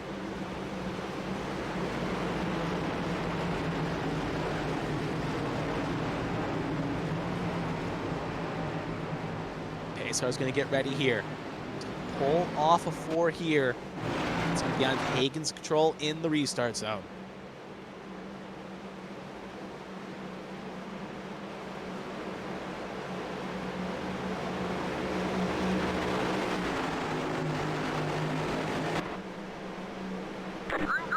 Green flag is out. What could be the final time? Away we go for the HTL 400. Good launch by Hagen. Good launch by Height. They're going to be side by side into 1. Hagen's tire is going to play a factor, and Height's going to clear for second. We're going a little bit further back here. It's getting racy. They keep it clean. Height will fall second. Sosi will be in third. Sasek in fourth. Oh, car spinning in the back. That's Zachary Meredith. Way low, no caution will be thrown. We stay green. Can Height have anything for Hagen? Can she stay close here? Something happens, Sosi's in the wings. Look at Peach, Hagen hits the wall. Hagen hits the wall. Gonna open the door for Height and Sosi. Sosi gonna try to force his way through. As they come off the last corner, few cars will serve penalties, but the white flag will be shown. This race has 1 lap to go, and Height has a 3/10 lead over Hagen. Can Hagen, Sosi, Peach, or Sasek catch back up to that 3? Hagen's gonna be kicking himself for that mistake out of 3-4. He's talking about how he clips the wall just a little bit. Gotta get the run off here, but you know Height's gonna throw blocks like anyone's business. She's going to go low, try to break the draft, try to break the toe. Hagen trying to follow here. Getting a good toe, but not going to be enough. He's going to have to set up out of 4 if he wants it. Through 3, he's closed the gap a bit. He clips the wall again, though, but it's not going to shave off the speed. Coming out of 4, Height looking poised to take it. Hagen going to be under pressure from Sosi. It's going to be a battle for second, but more importantly, the gamble pays off, and the gamble works as Caitlin Height, the regular season champion last year, is going to find victory lane for the first time this year, and she will take the checkered flag here for the HTL 400 at the Brickyard. First place for her, Joshua Sosi in second. John Hagen will fall down to third with a last pass by Sosi, and it's going to be victory lane for the 3 car for Liberty Rady Motorsports. And you can see it's also a 1-2 for Lady Liberty as Joshua Sosi will bring it home in second and show some love to her teammate. Give her a little tap of glory. And on board here as well, you can see Sosi going by. And Dustin Hall will also come around here. Kind of give a little bit of praise too. Again, we were kind of talking about how it may have been a bold call, a bold strategy call to try to make that work. Ended up paying out a treat. She will bring home the checkered flag here. Can never count her down. She felt fast. She was talking about how she felt fast. And she showed it out quite nicely here. Come around here. Oh, she's doing a burnout on the virtual bricks here. She's not going to make many friends with the Hoosiers in the crowd. And she's also going to get a virtual fine to pay for the cleanup of those bricks. But more importantly, though, she's got the win. She's probably over the moon right now. She's very proud indeed to take that win. Punched her ticket into the playoffs. Now she doesn't have to worry about the remaining weeks. Worry about the pressure. Try to get win. You can see right now she's joined by Callie and they're going to do a simultaneous burn down here in Indianapolis.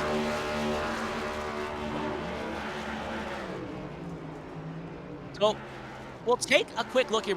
Don't go anywhere. We do have interviews coming up, but we're going to take a quick look at the final results here and show you how everyone finished out. Caitlin Height will take the win with Joshua Sosi coming in second, a 1-2 for Lady Liberty. John Hagan still looking for that first win. He's going to be kicking himself a bit for that mistake, but at the very least, he'll still get the final step of the podium. Hunter Peach, fourth. Eli Sasek, fifth. Good recovery drive for Peach. After the incident happened on lap 1, good recovery drive, Sasek, fifth. Dustin Hall, sixth. Tommy Withers, Sasek, seventh. Ruby Estes, 8th. Tommy Reynolds rebounds at 9th after that incident. Lilacs here rounds out the top 10 after the drive-through she had to serve. So that'll be the top 10. Wyjet, 11th. Clavitt, 12th. Christopher Pendell, 13th. Zachary Abson with a good drive for 14th. Austin Mongol round out the top 15. Then we got Lily Frazier. Blake Henderson going to be wondering what happened after he came oh so close. We'll have to try again next week. He'll finish 17th. DeMonte Dotson, 18th. Jeremy Breo, 19th. Zachary Meredith, after that spin on the 2-to-go lap, ends up getting P20. Now we'll get to the cars that didn't. Well, Josh Arnold also finished on the lead lap 21st. Now we'll get to the cars that finished one down and multiple down, with Alfred Denny 22nd, Lily Peltier Sharp 23rd, Matthew Boone 24th, Gary Donaldson 25th, EJ Anderson 26th, Kelly Height 27th, Elias Flores 28th, Bobby Flowers last of the runners that finished in 29th, with Selena Thompson in 30th. And finishing out now the drivers that did not finish: Richard Odie, 31st, Kevin Gibney, 32nd, Josh Gaiman with a tumultuous day, 33rd, Chad Swatsworth, 34th, Seth Wanzik couldn't get his flagging out under control, 35th, Yahir Rodriguez, 36th, and then the cars followed the opening lap incident with Sienna, 37th, Britton, 38th, Trout, 39th, and Marcus Chafin only completing one lap and pulling it off in P40. Great shot there. Caitlin's going to be very proud of that one. That's a good banner for a social media site right there, just in front of the grandstands. But like I promised, we do have interviews coming up. We'll see if anyone is ready to go. We do got some people coming up, but we're going to hold for a second here, see if we can find anyone else real fast to get in here. So we'll take a second here to hold on out. And actually, it looks like we'll bring in Katie here. So we'll bring her on in our race winner. Caitlin, this is Kevin, the ABM booth. You got a copy? Hello. Hello, indeed. You're probably very over the moon right now how this race finished, but it's a long race. We got a lot to talk about, so we'll go through that right now. Obviously, we saw you were up front for most of the race, and you were having a battle with Tommy Reynolds. So take us through your scraps you had with Tommy Reynolds at the end of Stage 1 and Stage 2. Oh, it was, well, the car in this draft package just absolutely is absurd, so even if you get around somebody, they can just attack you right back away, and it was a really good battle between me and Tommy. You know, sometimes we would rub fenders a little bit, other times we would just, you know, get the pass done, but it was really fun. It was really intense. He drove a great race there, and yeah, him, Hagen, Dustin, Josh, like, those were the 4 guys that were around me almost all the time, and we raced real close, we raced real hard, and it felt like it was as fair as we could be. Yeah, just the car just felt really weird, and getting in air and then out of it, and so you really didn't know what it was going to do until, like, you actually got into the corner. So sometimes we would door bang mid-corner, but all in all, it felt really good to get back out here and really race hard for a win. Obviously, we saw you get Stage 2 victory, and then we saw you play this fuel strategy. And I guess this is going to be a quick 2-part question. If the caution didn't come out, were you comfortable on fuel? And then when the caution came out, why you decided to take, I believe, no tires and fuel only? Okay, well, pretty much I was not going to be able to make it. I was trying to debate when I wanted to come in under green to just sort of top off and just figure out where I was going to filter back out. My goal was just to, like, close up to Hagen enough so that if I took fuel only, maybe leap him if he took some sort of tires, but when that caution came out, it equalized everything, and I forgot I had already set myself up for no tires, so it was actually a mistake that I did, but I just got lucky. Obviously, then continue on where our train of thought here is we're continuing on the ladder here. Take us to that last green white checkered attempt, because we knew if Hagen probably got around you, it may have not been a good state, but Hagen hit that wall, you held on and drove away. So take us to that last restart from your perspective. Oh yeah, it ended up being like the previous restart when he got around me, the front end would not rotate, so I was just struggling for front grip.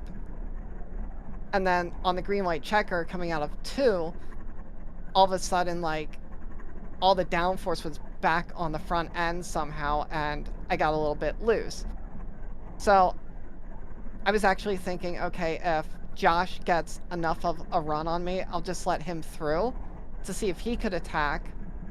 But then halfway through turn 3, I saw that Hagen he only took right side, so they were still cold, and he just shot up towards the wall, and I just went for it and was just sort of looking out of my mirror all the way down the backstretch and turn 3 on the final lap, and I don't know, it was just a wild finish. I just felt like I was sitting there just ready to be swarmed. So last question, and obviously just quickly here. Obviously you got that win, takes the weight off your shoulders. How do you feel about Homestead? And now with this win, how is your season projection changing in your mind?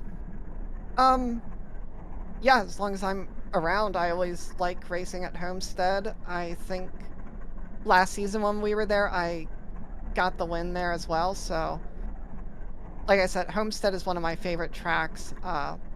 Really interested to see how the dynamic track actually works here and or works there, because you have, like, the bottom, middle, and all the way up against the wall. So should be a fun race, and hopefully everybody sort of got the angst out of their system. It was very tense out there over comms all race long. Hey, I could definitely hear the radio broadcast up here. It was a very chaotic evening. But obviously, Caitlin, it's obviously a good time talking to you. And if there's anyone you want to thank, family, friends, sponsors, whatever, the floor is yours. Take it away. Yeah, I want to thank all of Lady Liberty Motorsports for getting me on board, all of the HTL admins who make this a possibility each and every week. ABN for the broadcast and Carmen's efforts to really build it up to what it is. Uh, all the fans in the virtual grandstands. Big shout out to Callie, Chrissy, Lexi, Emily, all the dolls back at the shop, and all my teammates trying to help work everything together throughout the race. It was a lot of fun to be back. Well, it's great seeing you race out there, and you have a good rest of your week, Caitlin. Who knows? I feel like we have a chance to be talking again sometime for the end of the season. But you take care. Have a good rest of your week. All right, thank you. And that was our race winner, the number 3 car, Caitlin Height. And we'll kind of move down the ladder here. So we'll go from one Lady Liberty Motorsports driver to another. We'll move to number 2, Joshua Sosi, and we'll hear his thoughts now. Joshua, this is Kevin, the ABM booth. You got a copy? Yeah, I gotcha. All right, Josh, long time no see. We saw you a couple weeks ago, and now we'll see you here again. But let's take us through the race here as well. You're obviously up towards the front here, but we saw this track be a bit tricky at the very least with cars plowing off of 4. So how did the track feel out there for you? You said it exactly. Really, really tight in 4.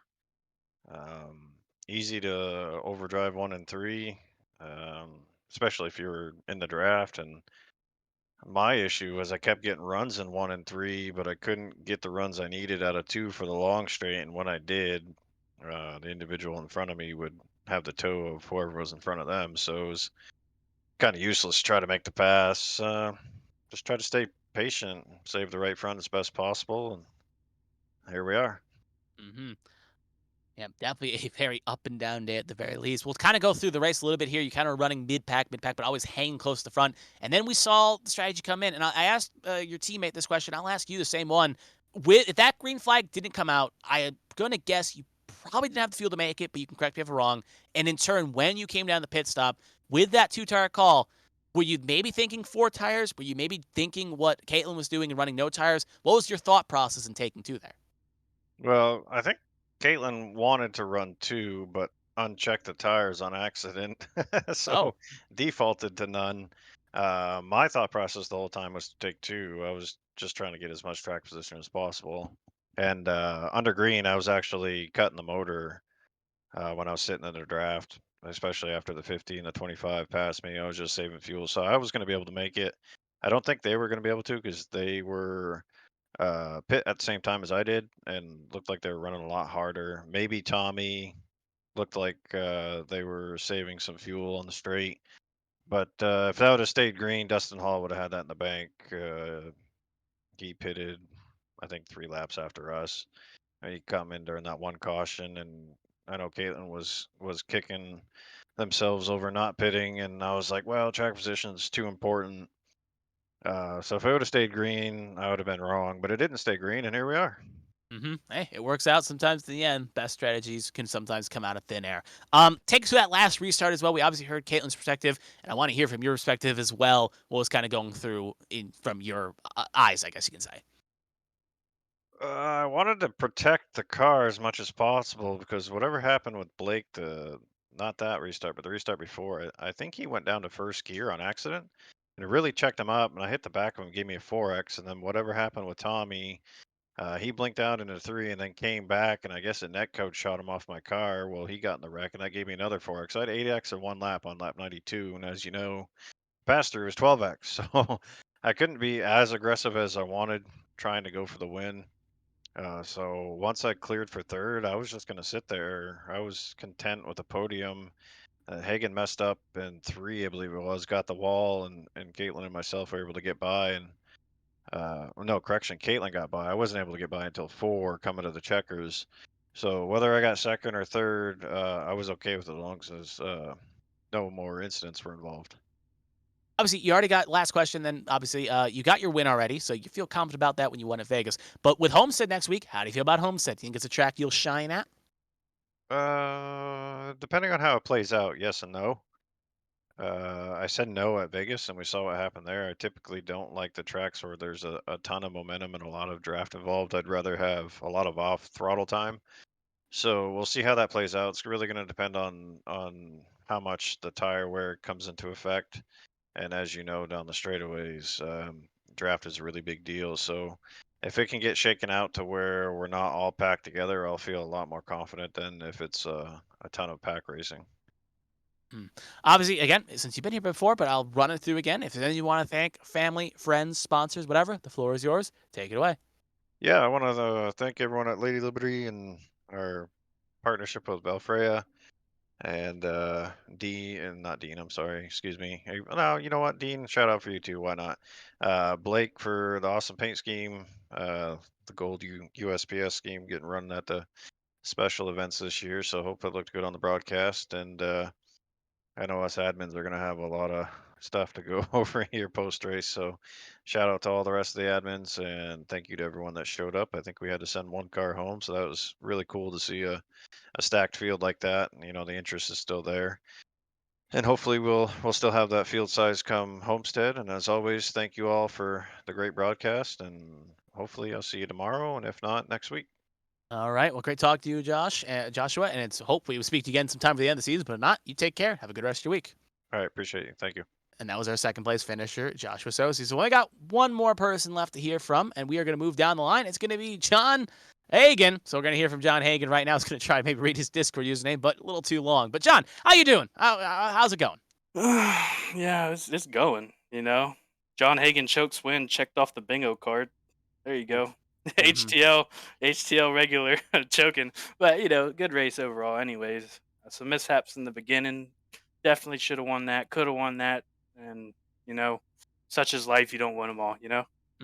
Obviously, that was going to be my first line of question. We saw, yeah, you were carving over the field, but you had highs, lows, high, lows. So kind of take us to those first two stages in perspective. How'd the car feel out there? Because you were cutting through the traffic quite quickly, making it work, but at the same point, you weren't making many friends at the same time. Oh, I talked to Peach. We're good. on the first lap incident. It was just I was trying to be careful, and I wasn't. He was also trying to be careful. He was more careful than me, and I mean, I was right behind him, and I could have gave him more room. So we talked it over. We're good with that. I'm sorry that I got into him. Um, then when that wreck happened on lap 4 or 5, I had nowhere to go but scoot left, and I just barely hit the 22. And he was pissed off, but I mean, I was on the brakes as much as I could be. I had no choice to turn left or murder somebody else in front of me. So it's really unfortunate that it happened to him. I wouldn't want it to happen to me. I'm sorry. Um, shouldn't be saying sorry this much. I gotta get the wheel, gotta get better behind the wheel, you know. But Mhm. after that, I flipped stage one um, to get. I think I flipped stage one. Yeah, I did. To get the lead in stage two, and then after the cautions fell a certain way, the exact same thing I did for stage three, but I really didn't anticipate fuel being so tight. So at that point, it was just going to be a quick uh, two tire stop after we got through all the green flag cycles, and I had the lead for a good bunch of it. But literally, like I was telling my team, I'm coming down, I'm putting two on. As I'm coming out of four, the caution comes out as I'm getting ready to go to pit road to put on two tires. So I wish it had waited 10 more seconds so it would have been on pit road and it would have worked out that way, but or just not happen until the lap after, but can't all work that way. So I took two to get the position up front, and from there it was just hard racing and me being stupid again, hitting the wall one too many times and choking away the win. So it was it was good strategy, poorly executed on all facets by me. Mhm. Well, you took me through my second question about the strategy choice there in the call, but I guess I don't want to make you relive bad memories. But again, take us through that last restart from your perspective, because it just it seemed like heartbreak. But yeah, it just was it cold tires that caught you out there. What was the thing that kind of made the mistake there? Um, I took less fuel, anticipating the two tires to be looser. So I tried to neutralize it with that, but I didn't put enough fuel in it. So there wasn't enough weight in the rear to get the rear into the track. So I was just stupid tight. And you missed the turn in by 2 feet. I mean, you're missing the bottom groove. And then, like, it's I was coming to one to go. So I'm like foot to the floor, hoping that it turns eventually, pedaling it, trying to get it to go. And then it hit the fence. And um, I mean, it happened, and I had another run at it going into four, and same thing. I missed the turn in just barely, and it shoved, and there went the chance. But you know, you can't win them all, and it was fun regardless. You had fun at there at the very least. It's always again, some people had a lot less fun, so it's good that you had some fun out there in the moment. I guess we'll move on. We're third. Obviously, Homestead is next week if you are going to be here. How do you feel about Homestead as a track? Do you think it's going to be a track that is in your wheelhouse to maybe get that illustrious first win this season? Well, I was looking forward to this week at Indy because remember last year I was behind Proudfoot and I couldn't figure out how to pass in dirty air. And then last year also when we went to Homestead, I got screwed by a caution coming out while I was on pit road. So at both races, I had race winning pace. So again, I'm looking forward to Homestead with bringing back race winning pace if I may be there. So Hmm. I'm looking forward to it. Well, fair enough. Obviously, since it is ABN tradition, if anyone want to thank family, friends, sponsors, whatever, the floor is yours. Take it away. Shout out Arrowhead Racing for giving me this opportunity that I try to mess up every week. Shout out Jacob Shangle, Eichler, Carmen, and John Smeal. All four of them have painted me cars. They're all wonderful painters. I work with Shangle on the truck side to run a truck team, but shout out to all of them for being awesome. Shout out my teammates at Arrowhead. Um, shout out admins for doing their best to put on a race. Shout out y'all for putting on the best broadcast y'all possibly can. And shout out my beautiful girlfriend. Shout out my beautiful. Oh, I almost forgot. Beautiful girlfriend for letting me support. Or You're for letting me race and supporting me the whole way. Yeah. You were this close to sleeping on the couch, so good job getting that in at the buzzer there. We'll count it. Anyway, though, it's been great talking to you, John. If we'll probably talk to you again for the end of the season, but if not, you have a good rest of your week and you take care. Thank you. And that was our third place finisher, John Hagan. So that will do it for tonight here at Indianapolis. It was a very up and down day for some, but a very good finish to say the least. And it's going to be very interesting how the rest of the season plays out. Obviously, we talked about it in the interviews, but next week here on ABN1, we are heading off to Homestead. Had to check the schedule again real fast. Homestead, and it's still many rounds away before we get to the halfway point. This before the playoffs start. But you don't want to take opportunities and let them go to chance. So Homestead next week, 145 laps await these drivers here in AB1. I'll be on the call. Kristina presumably will still be with us as long as she gets over the sickness she has, and she'll be producing it. And hopefully Joe will come back next week as well. But thank you for tuning in for your Monday evening here tonight in AB1, and thank you for joining us. And hopefully all of you watching have good weeks as well. But until then, all of you take care and have a good rest of your evening.